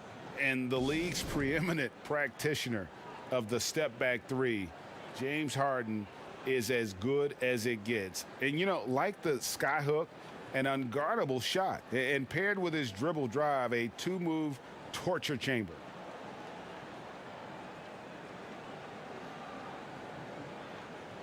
Well, a lot of tough teams in this league. Here's where Brooklyn sits right now. You said it all right there. The hottest shooting team in the league. And that tells you not only are they shooting it well, but they're also focused on creating terrific opportunities for one another. And thanks to that step back, Harden already the all-time leader in unassisted three-point shots. And not to mention 4-point plays. And up until recently, teams built elaborate offenses to create their three-point looks. Harden the first to do it one-on-one with volume and efficiency. Well, you have to like their work on the boards, Kevin, particularly here to start the game. Yeah, I like the way they're setting the tone. Really playing with a lot of energy here at the start. Now here's Hayes. He really played well in that last game against Charlotte. 4 on the clock. And again, it's the Pistons missing. Nets leading by 10. From deep, Jordan. Rebound by Smith. And the great shooters know when they've got enough opening to go for the three. I didn't think it was a bad choice on that possession. Here's Okafor. And looking at his production, he averages a little more than 7 points a game. Oof, this has been brutal. I mean, he still hasn't made a single shot. No wonder they're struggling. Pistons trail by 10. Guys, they're looking for a way to score here. Yeah, they've had a tough time taking the lid off. Now here's Hayes, guarded closely. Now let's take a moment to see the teams that lead the league in field goal percentage. Number 1, the Nets. Are just tremendously disciplined offensively, always looking for the best possible shot. That's how they've gotten that field goal percentage to skyrocket. The Pistons have shot 75% at the line tonight, going 3 for 4. The Pistons making a change here. Grant's checked in.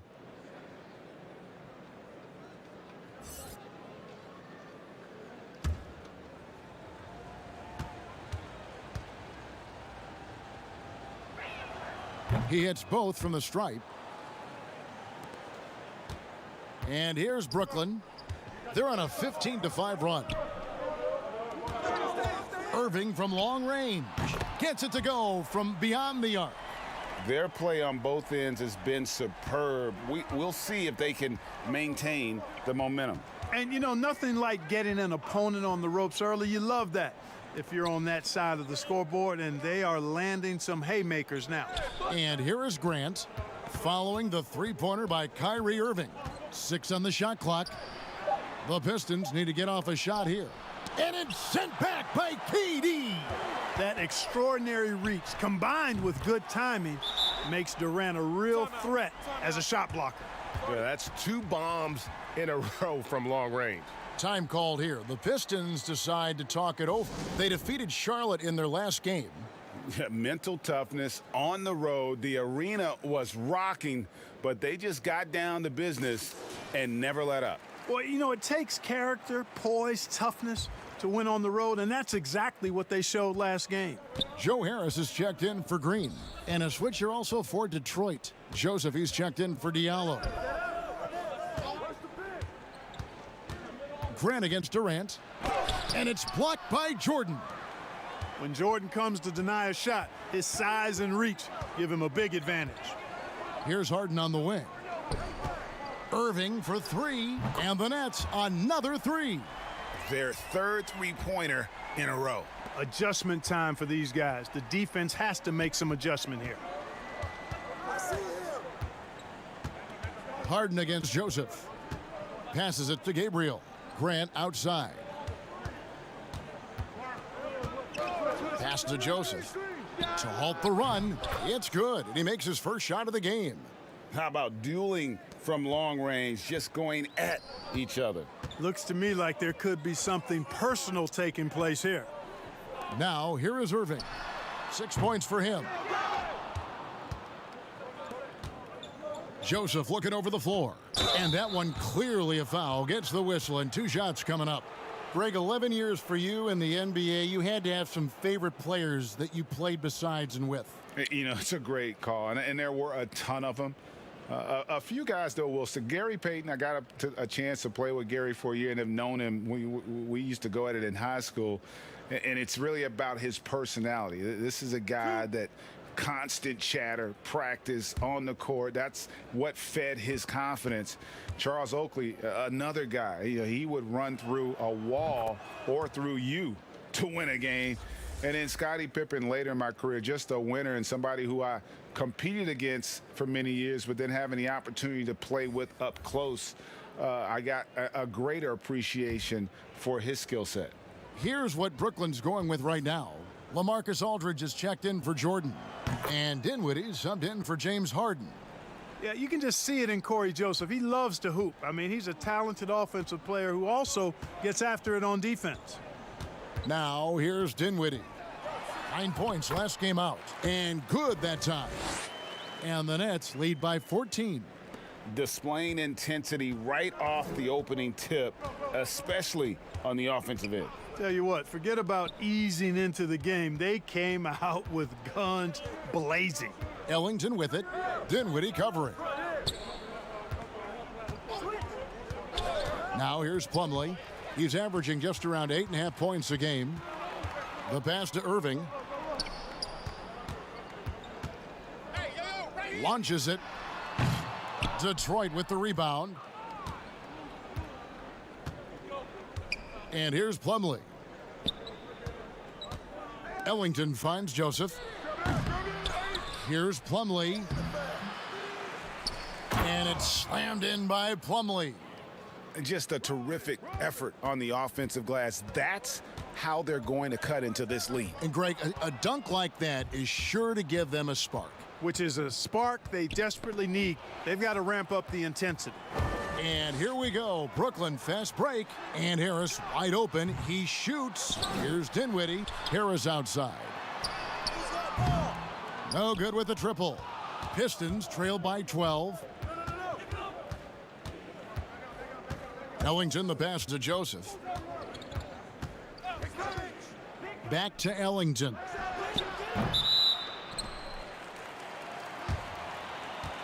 And now another look at that mobile one-block defensive performance. And they're determined to add to the lead, not with more offense, but with big-time D. Blake Griffin, he's checked in for Kevin Durant.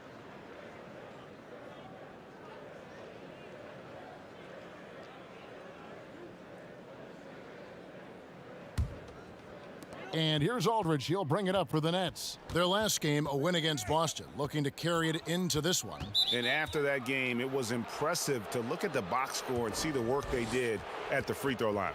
And not only what they did in making them, but what they did to get to the line. I mean, they were constantly in attack mode, driving the lane and drawing fouls. Pistons trail by 12. Pass to Grant. Back to Joseph. To the middle, and they call an illegal screen here. And a quick review looking at some numbers here for Harris. Putting up about 10 points a night, 4 rebounds, and 2 assists.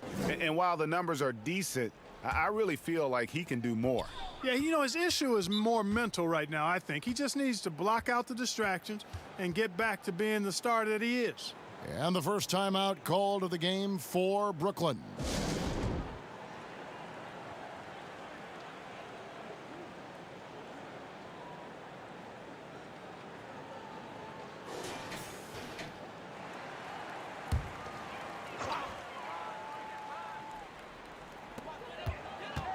He dishes it to Irving.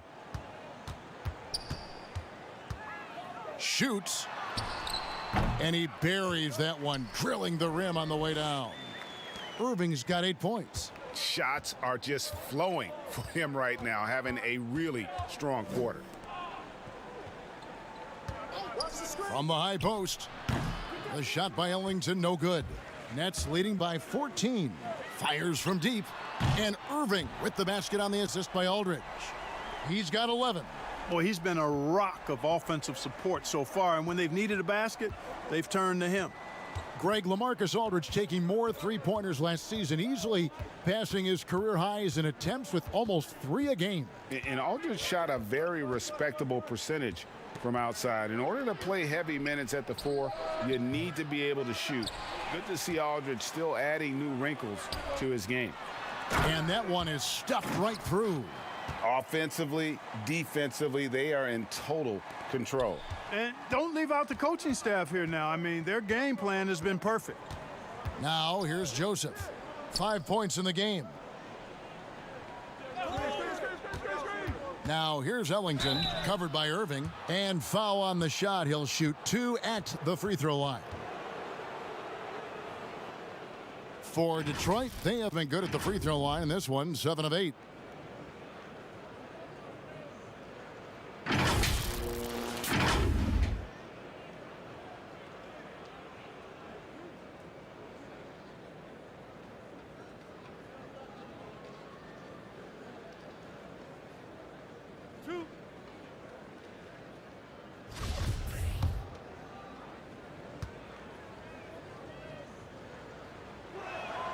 And he makes the first.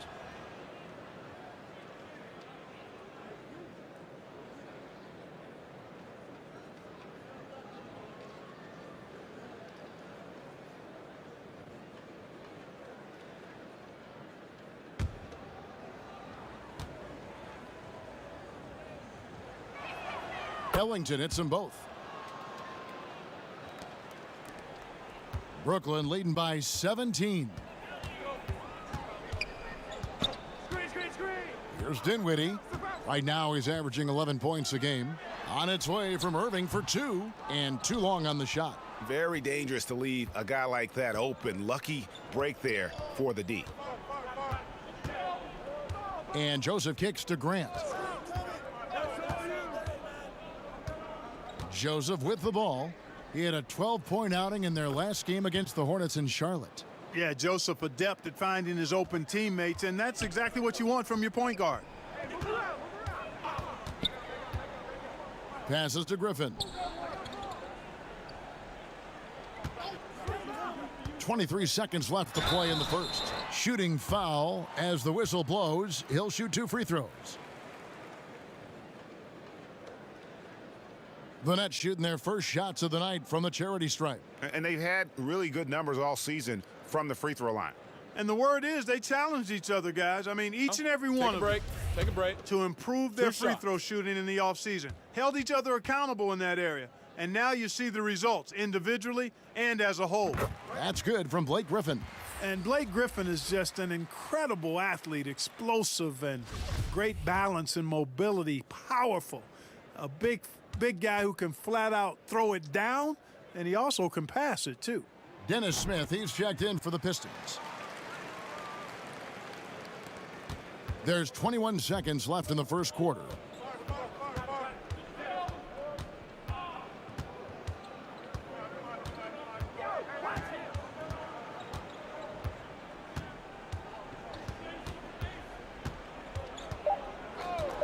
Two on the clock. And misses it off the right side of the rim. What a performance for Kyrie Irving. He has been the story for Brooklyn. And it was from three-point range where he did the most damage. He knocked down 3 in that quarter. Back right after this.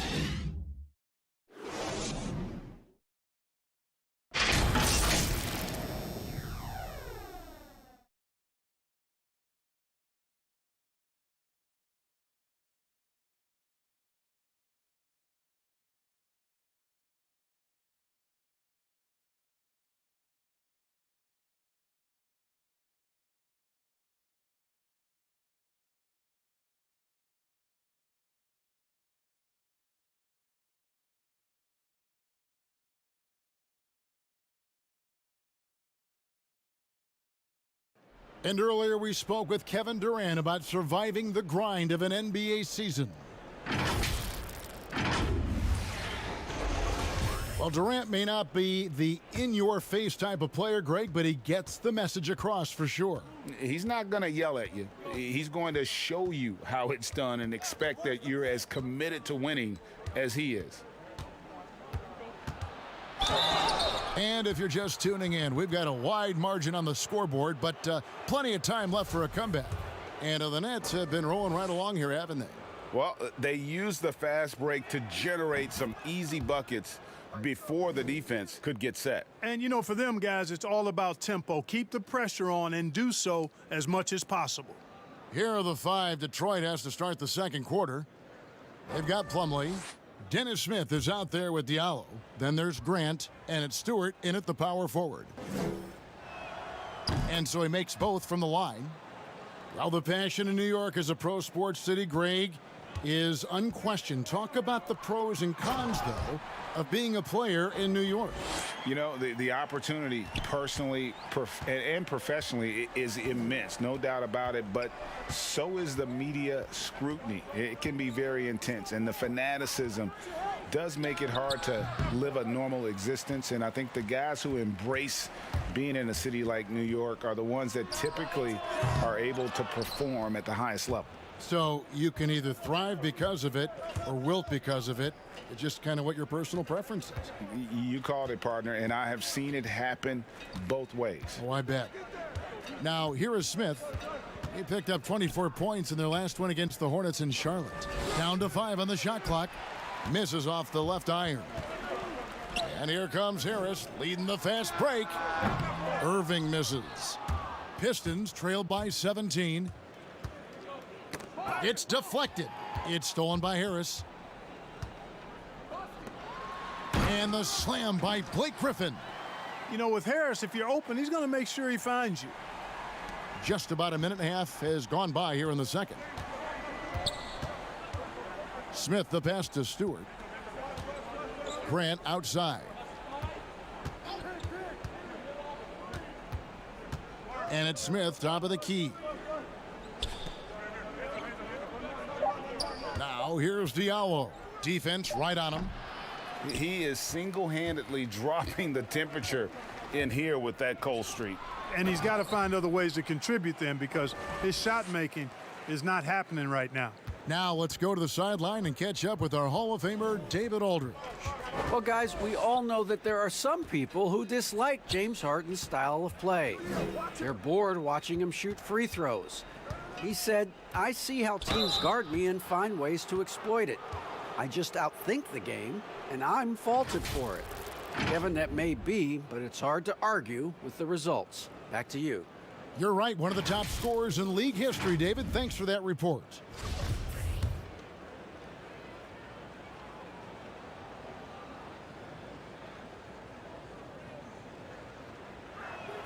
Free throw good, Smith. And getting to the line and hitting your free throws, a good way to get back into the game. It stops the clock and extends the game and allows you the opportunity to set your defense. They've been perfect from the line so far here in the second quarter. Jordan, he's checked in for the Nets. Harden comes in for Irving.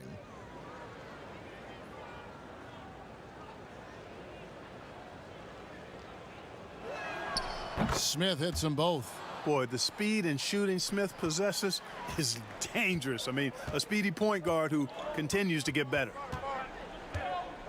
Come on, box him out, man. Dinwiddie outside. Harden outside. Tries again. The shot by Jordan, no good. Pistons trailed by 19. Smith on the wing. Again, the miss by the Pistons. And here's the fast break. Jordan leading the way, and the jam by Harden. You know, big guys like Jordan who can facilitate are really valuable. Spots the open man and gets it right to him. Smith outside. Pass to Gabriel. Now here's Hayes. Guarded by Harris. Here's Gabriel. It's good from long range. Gabriel's got 5. A total defensive collapse. I mean, no reason to allow him that kind of space from behind the arc. There's the pass to Harris.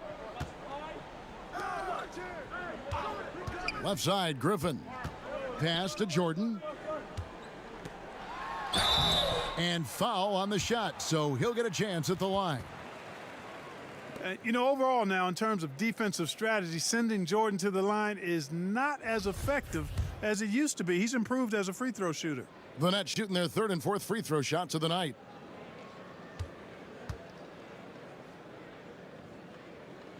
Free throw good, Jordan. You know, at this stage of his career, Jordan not only knows his role, but thoroughly and fully embraces it. He's out there to provide energy and hustle on defense and on the glass. Here's what Brooklyn's going with right now. Green comes in for Blake Griffin. And Kevin Durant subbed in for Harris.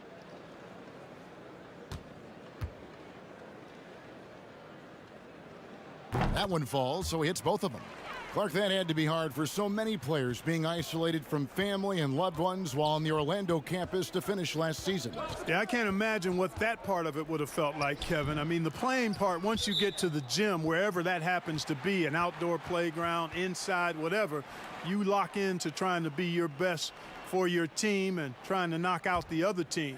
But as far as the other side of it, being separated from family, not having the real freedom to move about, that would take some getting used to. But as a guy who travels all the time, being comfortable inside the four walls of a hotel room or on the road is something that I think players have grown accustomed to and handle pretty well. Here's Hayes after the basket by Brooklyn. It's a +5 advantage for them in rebounding after that one. And the dunk by Jordan. And, you know, when you get a clean look at the rim, Harden usually will find you. I think he's underrated and undervalued at making his teammates better. Now here's Hayes. Taking a look at his stats, he's averaging around 9.5 points a game. And Jordan sends it back. Poke loose. And he gets the whistle. 2 free throws coming up. And the former Hoya Green, a rangy forward who can both score and defend from all areas of the floor. For Brooklyn, they have been solid at the line so far. 4 for 4. The free throw drops for Jeff Green.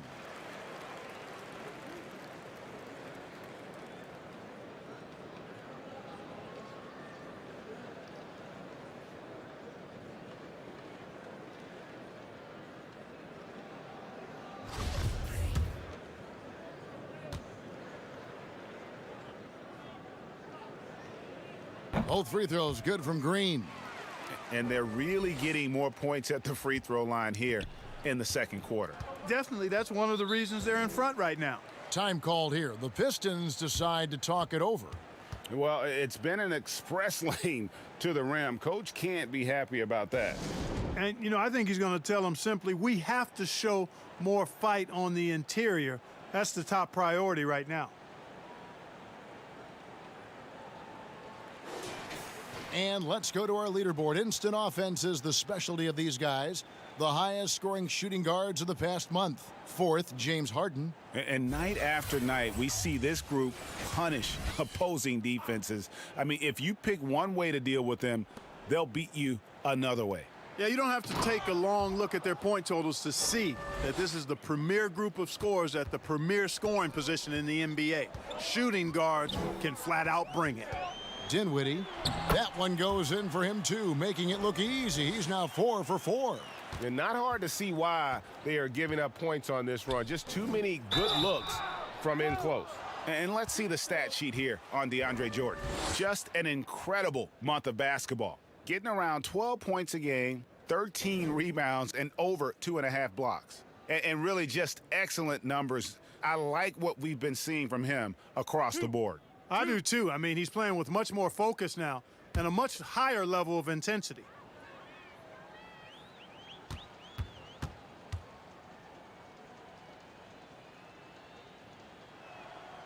That free throw, no good.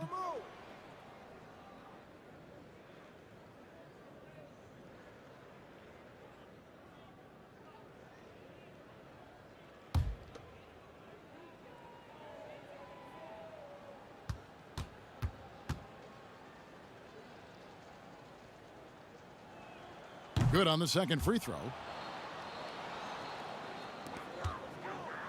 And so it's Dinwiddie with it. He'll bring it up for Brooklyn. Passes it to Harden. That one falls, coming off Dinwiddie's feet. Harden's got 5 points now this quarter. Love the speed with which Harden gets his shot off, timing his release beautifully off the pass. Nice stuff. And Clark, when you look at the footwork of James Harden, arguably some of the best in the history of this league. And, you know, Greg, he studied the greats. I mean, he loved Ginobili's Euro step and then added it to his own game. Now he's taking that to another level, and he's the one giving out the lessons. But you're right. Got great strength, but the footwork is really outstanding. And here's Smith. James Harden getting it to go from deep. Smith the pass to Okafor. And it's blocked by Jordan. And now here's Durant, the fast break opportunity. Jordan controls the rebound and puts it back up and in. And a big lead for them on both the scoreboard and the backboard thus far. Yeah, rebounding has been a big key in this one. They've asserted their will and have taken control on the glass. Now here's Okafor. Back to Hayes. Pass to Diallo. Kicks to Smith. Looking to end the run. The rebound by the Nets. Harden's got rebound number 7 for him tonight.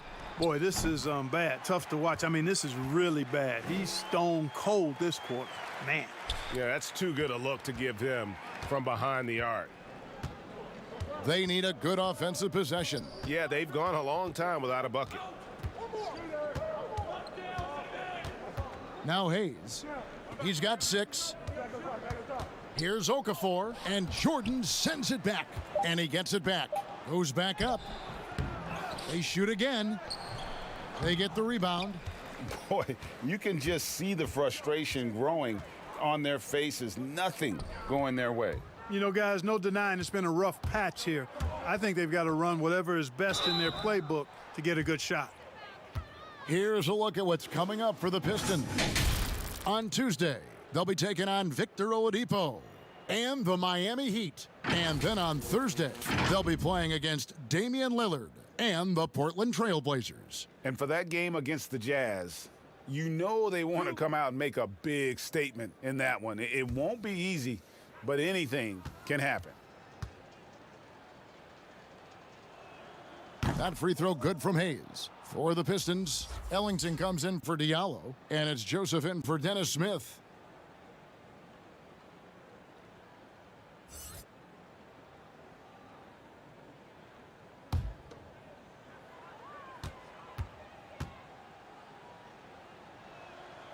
So he hits 1 of 2 from the stripe. And physically, there's no doubt they've been the stronger team. A +10 rebound advantage tells you all you need to know. And they're getting their points now almost exclusively from the triple. 4 of their last 5 makes are from beyond the arc. It's hard for me to watch this. I mean, the defense practically giving them those shots. And here is Ellington. James Harden getting it to go from deep. And the whistle blows. It's going to be on Jahlil Okafor. That is his first foul of the game.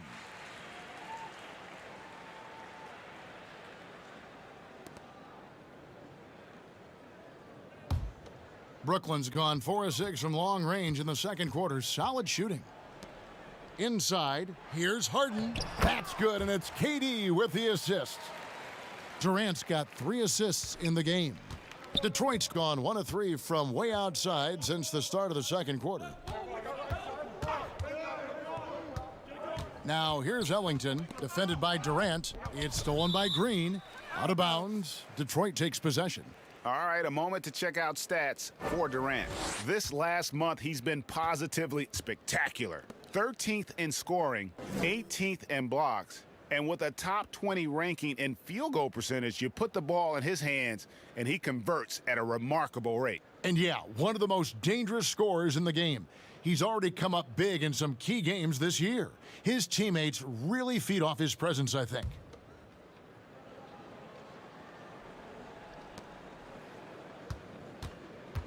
Now here's Hayes. He has 7, and the pass to Okafor. Back to Joseph. 2 free throws coming up, and they call the shooting foul. You know, because Corey Joseph, when he has the ball, is always in a probing posture, he's hard to guard without fouling at times. On the night, he's gone 2 for 2 at the stripe. Gotta admire what he's been able to do at the free throw line this season. How about over 90%? He's been a completely different guy at the line this season. I mean, last year, you weren't sure what you were going to get when he got to the stripe. There's no way we could have expected such a huge increase in those free throw percentage numbers.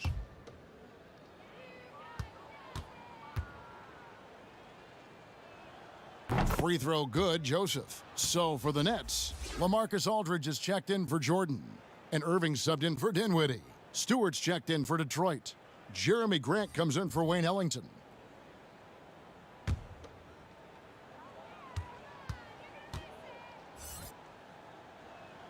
And Joseph drops them both. And the Nets shooting 59% up to this point. They're working for great shots, and they're hitting them. Irving against Joseph. The shot from the low post is good. Irving's got 13. I think he's the most creative finisher in the league. Irving's so good at finding holes in the defense. Hayes the pass to Okafor. Back to Hayes. And too much time in the lane. They get called for the 3-second violation. Let's check out the Eastern Conference standings now that we're in the new year. You take a look at the Nets. They like where they stand right now, perched in that topmost position. And, of course, there's the Pistons. Just need to take it a game at a time. And I think for the Pistons, they've had such a disappointing season. Even when they've gotten a little bit of momentum, they haven't been able to keep it going. And when you talk about inconsistency, I think a lot of it has to go to the players because ultimately they're the ones that dictate how they perform. And Stewart gets it to go. Stewart's got his first 2 points. Yeah, and there it is again. On a lot of their possessions this first half, they've established great inside position. Pass to Green.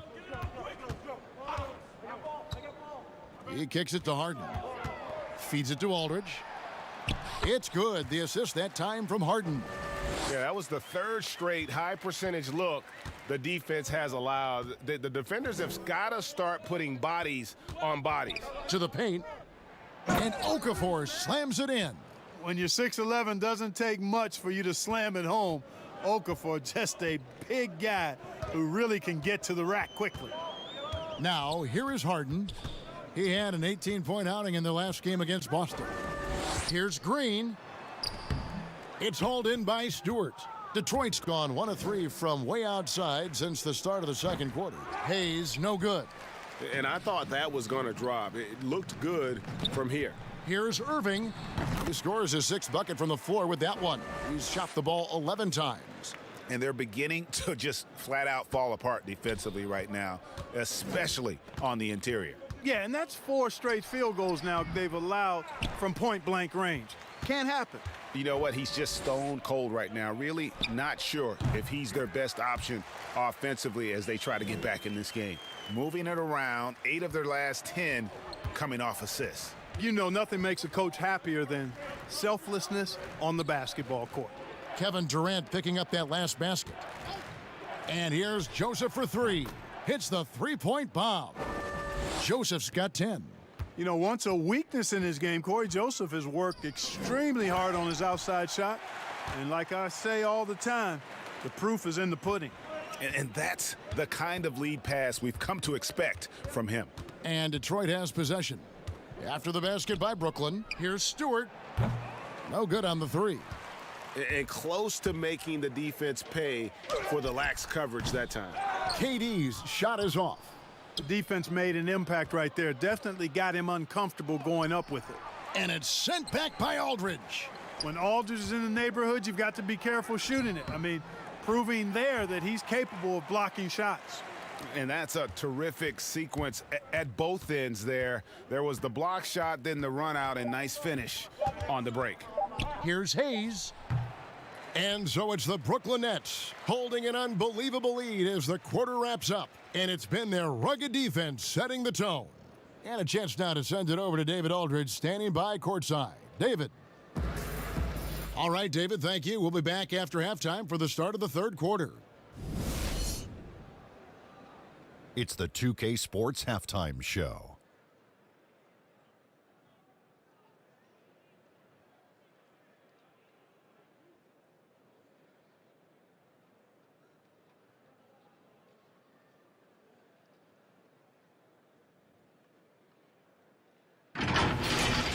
James Harden was the man in the first. He ended up with 22 points. And as great as James Harden has been, his game has attracted its share of critics. They say he flops or travels or that he dominates the ball. Shaq, what do you think? Listen, haters gonna hate. He's playing at an all-time great level right now. You know they're winning? Jibba, jibba, jibba, jibba, jibba, jibba. Jibba, jibba, jibba, jibba, jibba. Well, of course, the greats are judged not by what they do in the regular season, but what they do in the postseason. So, you know, to silence those critics, you got to get that ring.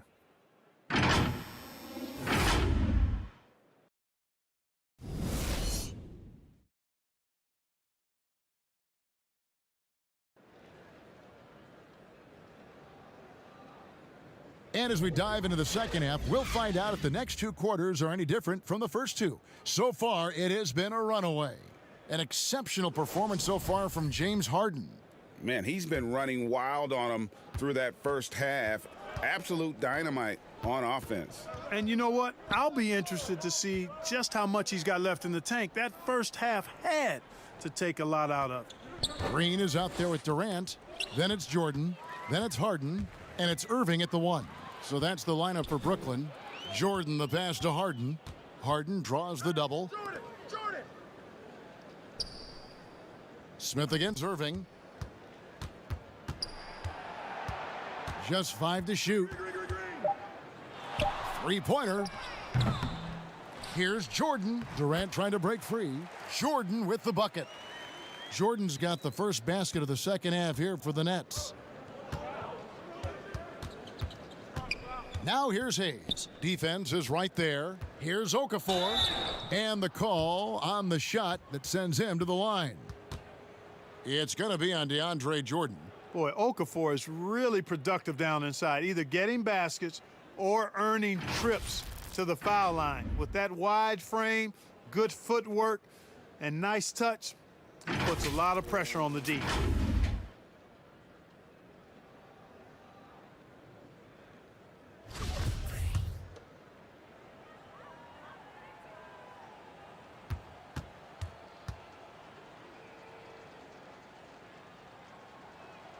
And the first one at the line is good.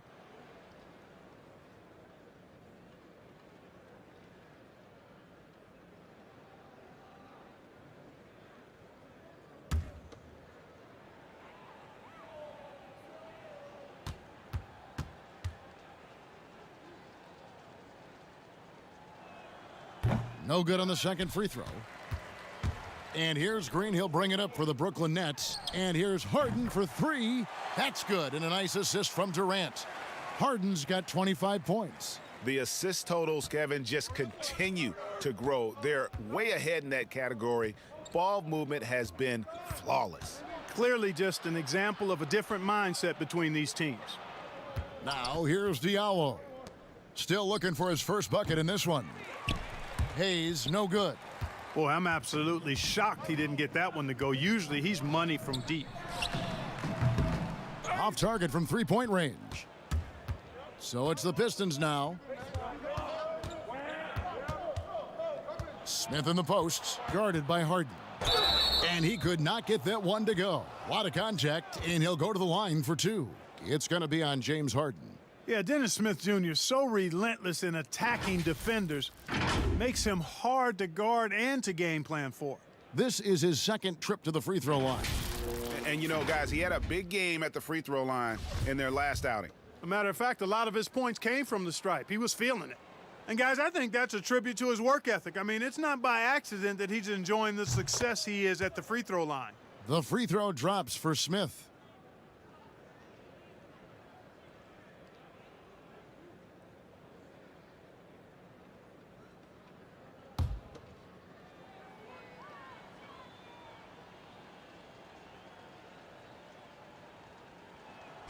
And so he makes both from the line.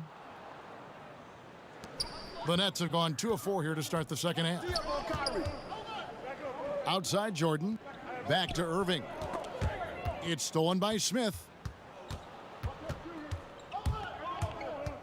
And we're just about 2 minutes into the second half now. Dishes it to Hayes. Passes it to Okafor. Clock at 6. Again with the block. A defensive stalwart so far. That's 6 blocks. Greg protecting the rim. Love the hustle. And of the last 6 baskets, 5 have come on the interior. This is just smash mouth, physical basketball, guys. Now here's Diallo. Still getting warmed up offensively. No scoring yet from him. And it's Okafor missing. Brooklyn's gone 1 of 3 from downtown since halftime.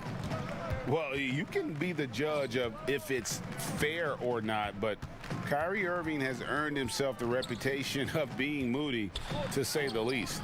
Yeah, and you know, sometimes that sword cuts both ways. Sometimes it's the player, sometimes it's the media, and the media's perception. It's a combination of the two. Clearly, Kyrie can sometimes go off on tangents and come from left field in interviews. I mean, he's not the only player, present or past, that's been guilty of that. One thing you can't deny, though, is this guy loves the game, and it's a matter of continuing to mature and grow as a leader. So I say give him more time, and he'll refine himself in that area. And here's Hayes following the three-pointer by Kyrie Irving. Smith feeling it out a bit, pass to Okafor. Over Jordan, misses off the right iron. Offensively, the struggles continue. 0 for 5 to start the half. Harden, that's good. I've got a word for Harden. It's indefatigable. Say that real fast, which basically means he's tireless. Even when he's carrying the whole offense, he's got great energy and stamina. Here's Okafor. James Harden picking up that last basket. Yeah, he just flat out tricked that one, missed it, and has no one to blame but himself. Irving, good. Irving's got 7 points for the quarter. And just a great job of controlling that defensive backboard, then getting out in transition. That's been the difference. 7 straight fast break points. They've got the defense gasping for breath right now.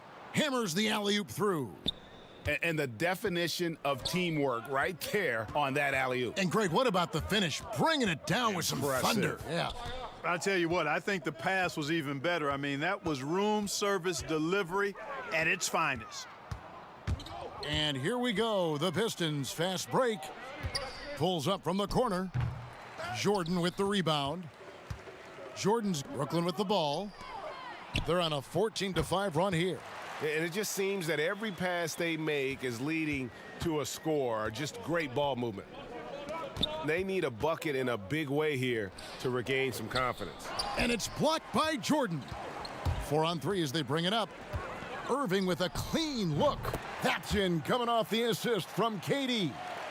Durant's got 5 assists tonight. And look at how the hustle game has been going for the Nets. Their defense has been outstanding, closing out on shots and blocking a few as well. They've repeatedly gotten out on the break tonight as well and scored a lot of baskets in transition. And here's Diallo. He's still scoreless so far in this one. And again, it's the Pistons missing. Here's Irving. Fires the 3, hands it from downtown. Yeah, letting it rip. They're just having fun right now. Yeah, offensively, they've just been rolling. Impossible to stop. And Smith puts up a deep 3. Detroit, no good that time either. Brooklyn's gone 4 of 6 from three-point land since the start of the second half. Harden inside the three-point line. No good on the shot, a bit long that time. Detroit's gotten blank from three-point land so far in the third, still 0 for 3. Gabriel, the pass to Hayes. Okafor up top. And a lot of contact on that one, so he'll shoot 2 here. Jeff Green picks one up. Boy, Okafor is so adept at drawing contact when he's going up for a shot. I mean, the defense has to be wary of him looking to draw fouls.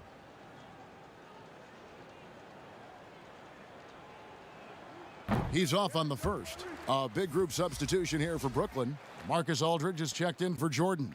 Blake Griffin comes in for Green. Joe Harris is checked in for Kevin Durant. And Dinwiddie subbed in for James Harden.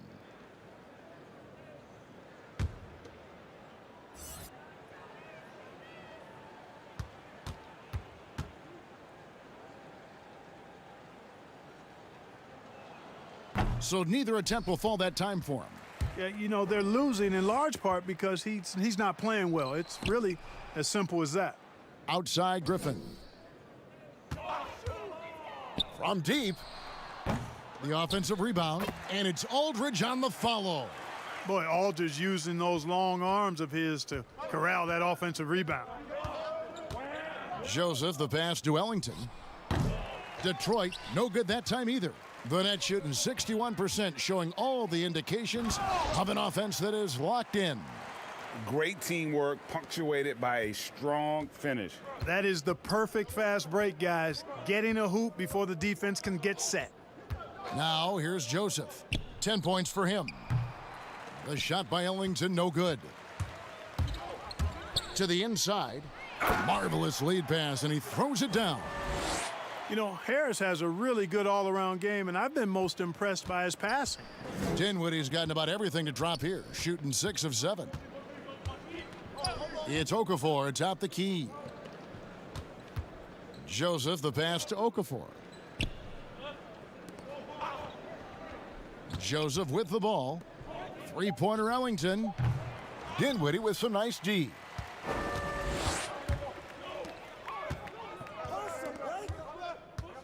Here's Griffin. Oh, goodness. Mercy, mercy me. Oh, my word. I shouldn't be amazed anymore when Griffin pulls off a dunk like that, but I always seem to be. The man has some unreal moves above the rim. And not the most common call you'll see in the NBA, but hard to argue that pick wasn't illegal. Yeah, you know, the officials aren't nearly as lenient as they used to be on that call. As a matter of fact, I know I got away with a lot of those in my playing days, but that was 40 years ago. Stewart's checked in for Okafor.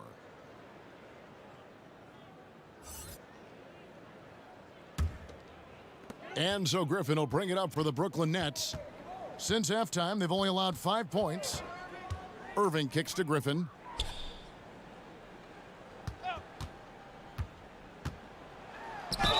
Shooting foul as the whistle blows. He'll shoot 2 free throws. And when he first came into the league, Blake Griffin's dunking made headlines. And while I'm sure he enjoyed that, he was also eager to show that there was more to his game. And you know, Greg, in the past, Griffin felt at times criticized as being a one-dimensional player. I tell you, Kevin, I think he's answered those critics. You look at his passing and his development as a shooter, one of the more complete offensive players in the league.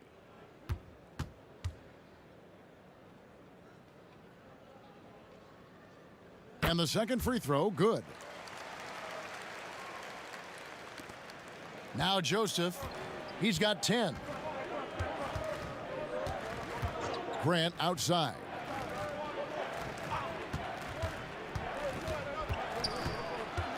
The pass to Stewart. And the officials call him for a 3-second violation.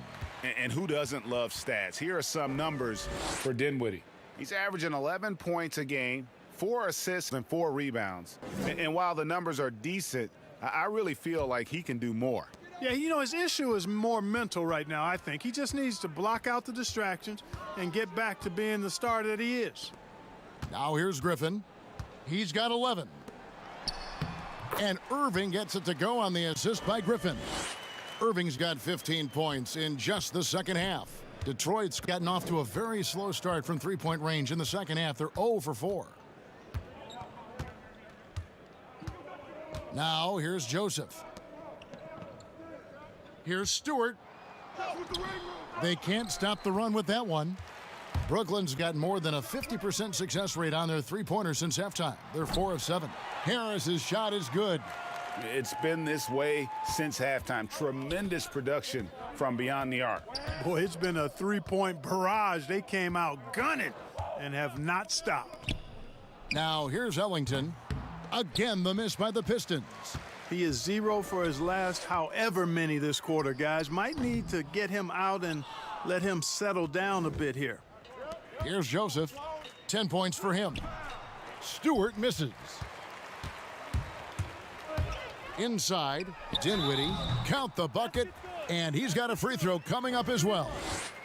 Well, we've seen that movie a few times, haven't we? An easy bucket in the paint. Well, listless and lifeless at the defensive end. I mean, especially inside. They've really got to pick up that interior defense.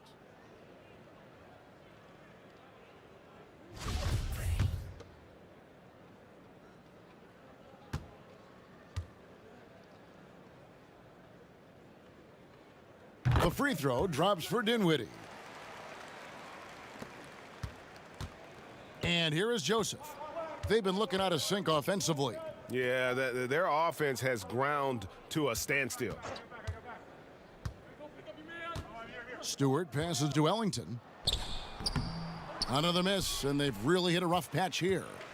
I can't figure out, guys, what's going on with him this quarter. I mean, he hasn't gotten one shot to drop.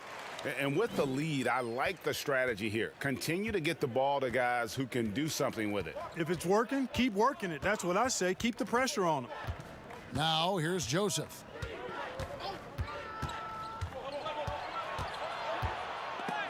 And it's sent back by Aldridge.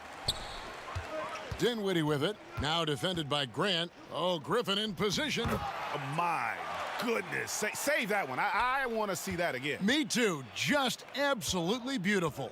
Virtually impossible to top that alley-oop. Here's Grant. Rejected by Harris. Dinwiddie's shot is off. I mean, that can happen to anyone, but it's ugly every time it does. Yeah, it is unfortunate, embarrassing. He just lost his concentration for a split second, and that's all it took. Now here's Joseph. He's got 10. Here's Stewart. Offensive rebound, a second chance effort, and foul on the shot, so he'll get a chance at the line. Yeah, easy call. Yeah, you could hear the smack all the way over here where we are. These are his third and fourth free throw attempts of the game. Not the best statistic for him in terms of his performance at the line. Very low numbers. Well, it definitely was a disappointing part of his game this year. Not the numbers he was hoping for from the stripe.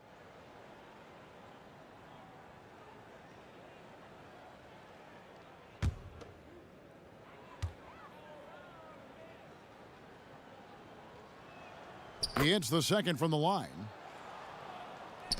29 seconds left to play here in the third. Dinwiddie outside. And he finishes it off with a one-handed jam. And he just elevates and powers in the one-hander. Textbook. I'm glad he didn't go overboard and try to do too much there. Here is Ellington. Outside, Joseph. And again, it's the Pistons missing. And so it's the Brooklyn Nets, able to put on a show for the ages. The scoring has been tremendous, and they are shooting lights out with very high accuracy. We'll return shortly.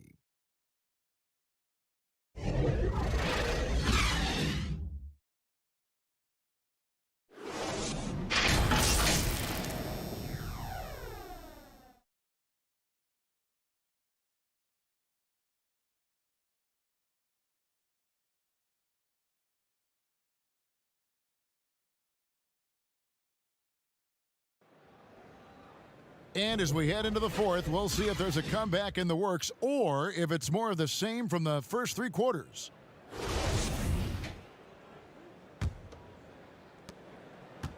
The net shooting has been just outrageous, 64% from the field to this point. All fueled up and ready to go. Let's reset the lineups courtesy of Gatorade for the fourth quarter.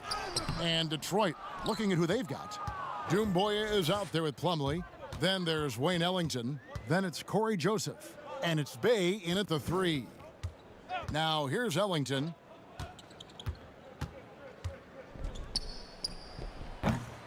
The rebound by Luwawu. I mean, look, no one guarding you. It's better to not pull up and try the leaner. And the league taking steps to discourage teams, Greg, from tossing away seasons in search of high draft picks.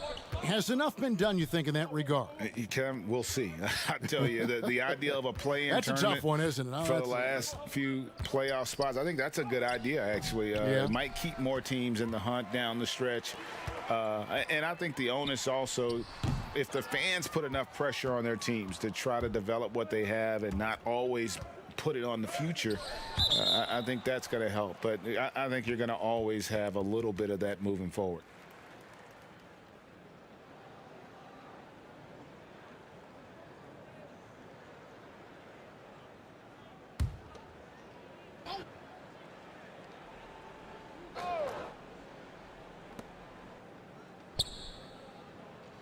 Joseph down low. Johnson's there. And Joseph kicks to Ellington. Bangs home the trifecta. Gets the shot he wants. The defense wasn't quite connected enough. They lost contact. On the wing, Johnson. Nice ball movement by Brooklyn. And the Nets miss again. The Pistons have gone 1 of 4 since the end of the third quarter. Doumbouya passes to Bay. Brooklyn with the rebound. Here's Johnson. The rebound by the Pistons. Ellington's got 4 rebounds in this game. And contact on the shot, so he'll be shooting free throws here. Greg, last season was kind of a rough one, very turbulent for the NBA. The China controversy, the passing of David Stern, Kobe Bryant, and finally the COVID pandemic. Other than that, it was kind of uneventful. Yeah, I mean, an incredibly tough year. And, wow. You know, you just go back to March, and who would have ever thought we would go through what we went through? And you talked about all the other issues, David Stern and Kobe both passing. You know, I'm just hopeful we get a return to normality, because that sounds pretty good right about now. It sure does. Now, here's Shamet. Pass to Claxton. Here's Luwawu. Jacks up a 3. Buries it from three-point range. Luwawu's got himself on the board with 3 there. The man has no heart, and that's poor defense for a team that has a long way to catch up. They look pretty demoralized to me, and that always shows through at the defensive end first. Ellington drops one in from the wing. Ellington's got 7 points here in this quarter. And you like to see since the half now, he's finally starting to come around. Johnson, the pass to Shamet. The shot's good on the assist by Johnson. And the lack of effort to fight over the screen there makes that an easy shot. Well, I'm going to credit the screen. I mean, that's a good, strong pick he lays there. Now, here's Doumbouya. Now the dish to Ellington. Greg, you know, we're seeing players take control of their free agent destiny. Do players get a bad rap for that and switching teams?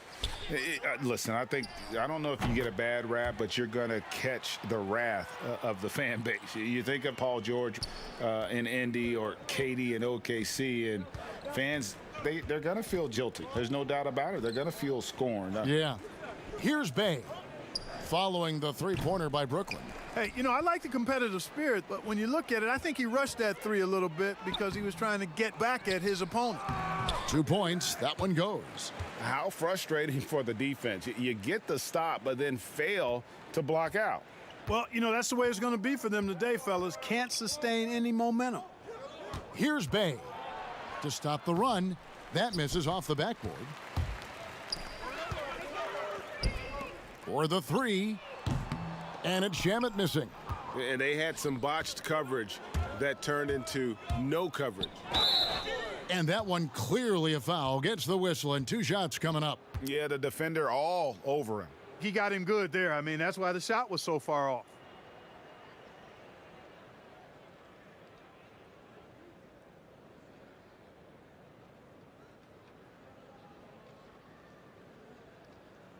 Shooting 2.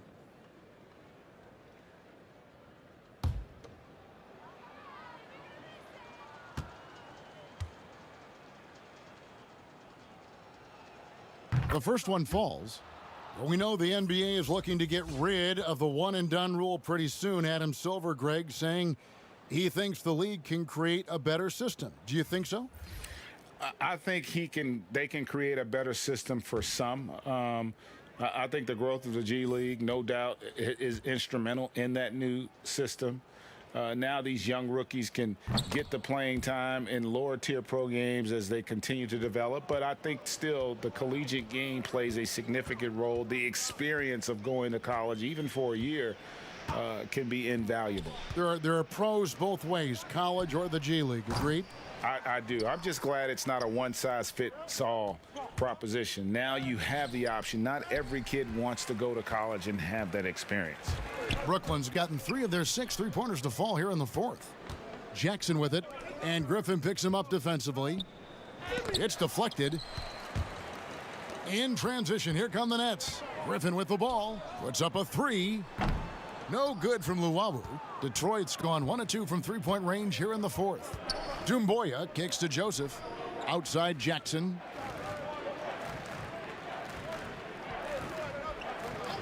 Pass to Ellington. Back to Jackson. Here's Bay. 4 on the shot clock. Tries it from 19. The rebound by Johnson. You know, I wouldn't be surprised if he gets yanked soon. I mean, that's how bad his shot selection has been. And then Griffin with the dunk. Boy, the timing of Griffin really superb in these situations. He has a great sense for when to leave the floor on these alley-oop jams. Doumbouya passes to Bay. Doesn't go for him.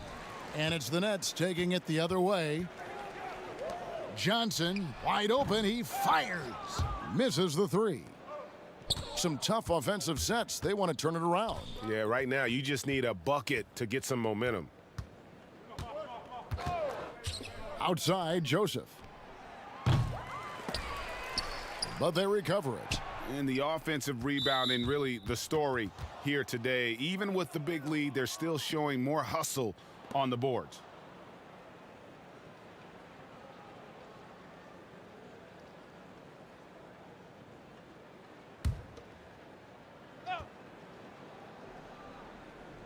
Here's Doumbouya. No good on the quick three. The Nets on offense. They're on a 13-4 run right now. Took him no time at all on that one. Luwawu's got 6 in the quarter. Yeah, great outside shooting, really fueling this run. Here's Bay, defended by Griffin. Pulls up, high post. Bay, no good. Brooklyn's gone over and over to the three-point shot in the fourth quarter. 4 of 9. All alone. Rebounded by the Pistons. Total breakdown from the defense there. I mean, he'll usually take advantage when that's the case. 2 shots. Foul. 2. We know, Greg, the NBA is full of superstars, yet you can foul out of the game after 6 personal fouls, and some have suggested instead just tacking on an extra free throw when a player commits their 6th-plus foul, 2. and then they can stay in the game. You know, I think something along those lines could make sense. No doubt it's tough to see the marquee player riding the bench because it's not just the 6th foul, right? In some coaches, you pick up 2 in the first quarter, you're done for the quarter. You pick up a 3rd in the second, you're done for the half. Yes. So I would like to see something, but I think it's got to also be fair. Maybe you get free throws and another possession. Maybe something along those lines might be in the best interest of the game. I like that. Stewart's checked in for Detroit. And good on the second, so he makes them both. And here are the Nets. They're on a 16-6 run. Johnson, the pass to Claxton. And here is Shamet. From outside, off the mark. You know, guys, you can tell he wants to contribute more, but his teammates have picked up the slack for him. That's what being on the team is all about. I wouldn't say that's exactly his spot now. I mean, and you can see why. Kicks it out to Johnson. The three-pointer, no good. And, you know, the defense to me looked like they were okay to let him prove he could make that shot. Joseph with the ball, and it's Johnson picking him up. Joseph, the pass to Stewart. Brooklyn with the rebound. Shamet's got his 4th rebound with that last one here tonight. Greg, you played against some terrific players, including the late, great Kobe Bryant. I'd love to hear your thoughts on playing against Kobe. Well, I mean, his passing is still tough, I'm sure, for many to deal with because he was just taken from us at such a young age. But this guy was a ferocious competitor and someone who showed us in life and in tragedy that you need to make the most of every moment that we have here. You know, I just appreciated to really the fans getting to know Kobe once his career was over, because I think he was able to let his guard down a little bit and show us a lighter side, a more compassionate side. That is an excellent point.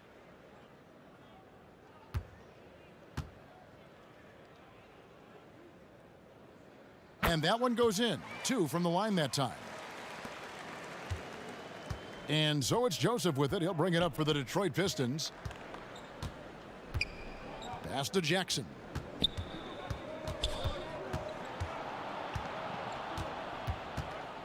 Got a piece of it.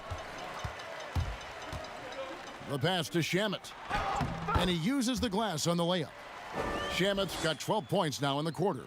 Big miscommunication on defense. He recognizes it and quickly takes advantage. Boy, the defense looks shell-shocked. I mean, they're on the ropes right now, on their heels. Shoots over Shamet. Stewart misses. Clearly the defense could have been better there, guys, but he also needs to convert that. The pull-up. Pass to Shamet. Now here's Griffin over Stewart. Here's Claxton, and finally they hit one. Claxton's got his first basket of the night. They're consistently finding ways to get the ball inside and taking full advantage. Pretty clear it's smash mouth basketball. Pound that thing inside. Now here's Doumbouya. Detroit, no good that time either. Griffin dishes to Johnson. Well, in the dunk contest, we saw Michael Jordan take on Dominique Wilkins. These days, not as many star players are participating in these skills competitions, like Greg the slam dunk.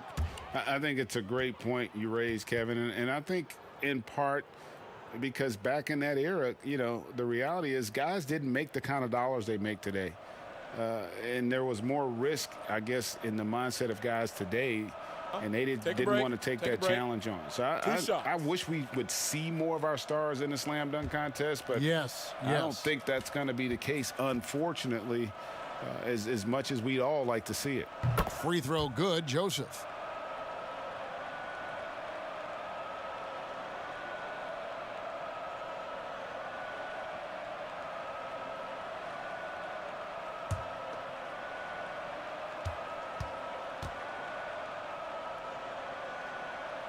And Joseph drops them both. This has been a one-sided affair. Yeah, they've done a nice job of extending their lead and maintaining that intensity level. Now, here's Shamet. There's the killer two-handed slam. And one step ahead of the defense with that solid screen. And then, Greg, the monster dunk to finish it off.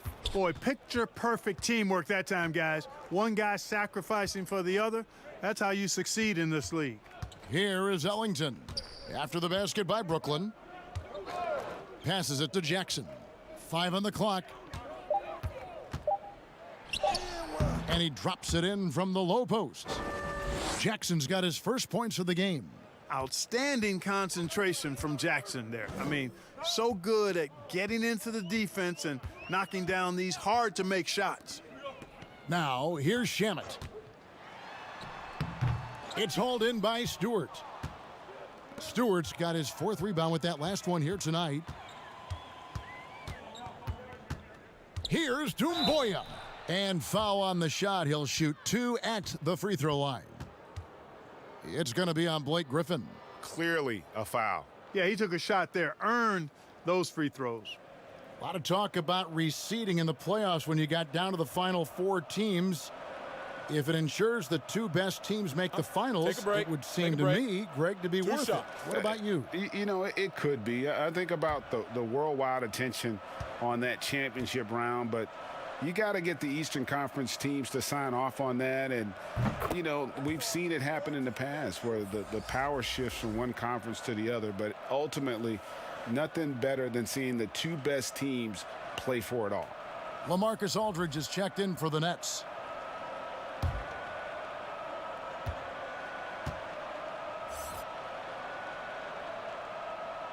No good on the second, so he hits 1 of 2. Yeah, he cuts the deficit a little bit, but not as much as he could have. One miss can make a big difference.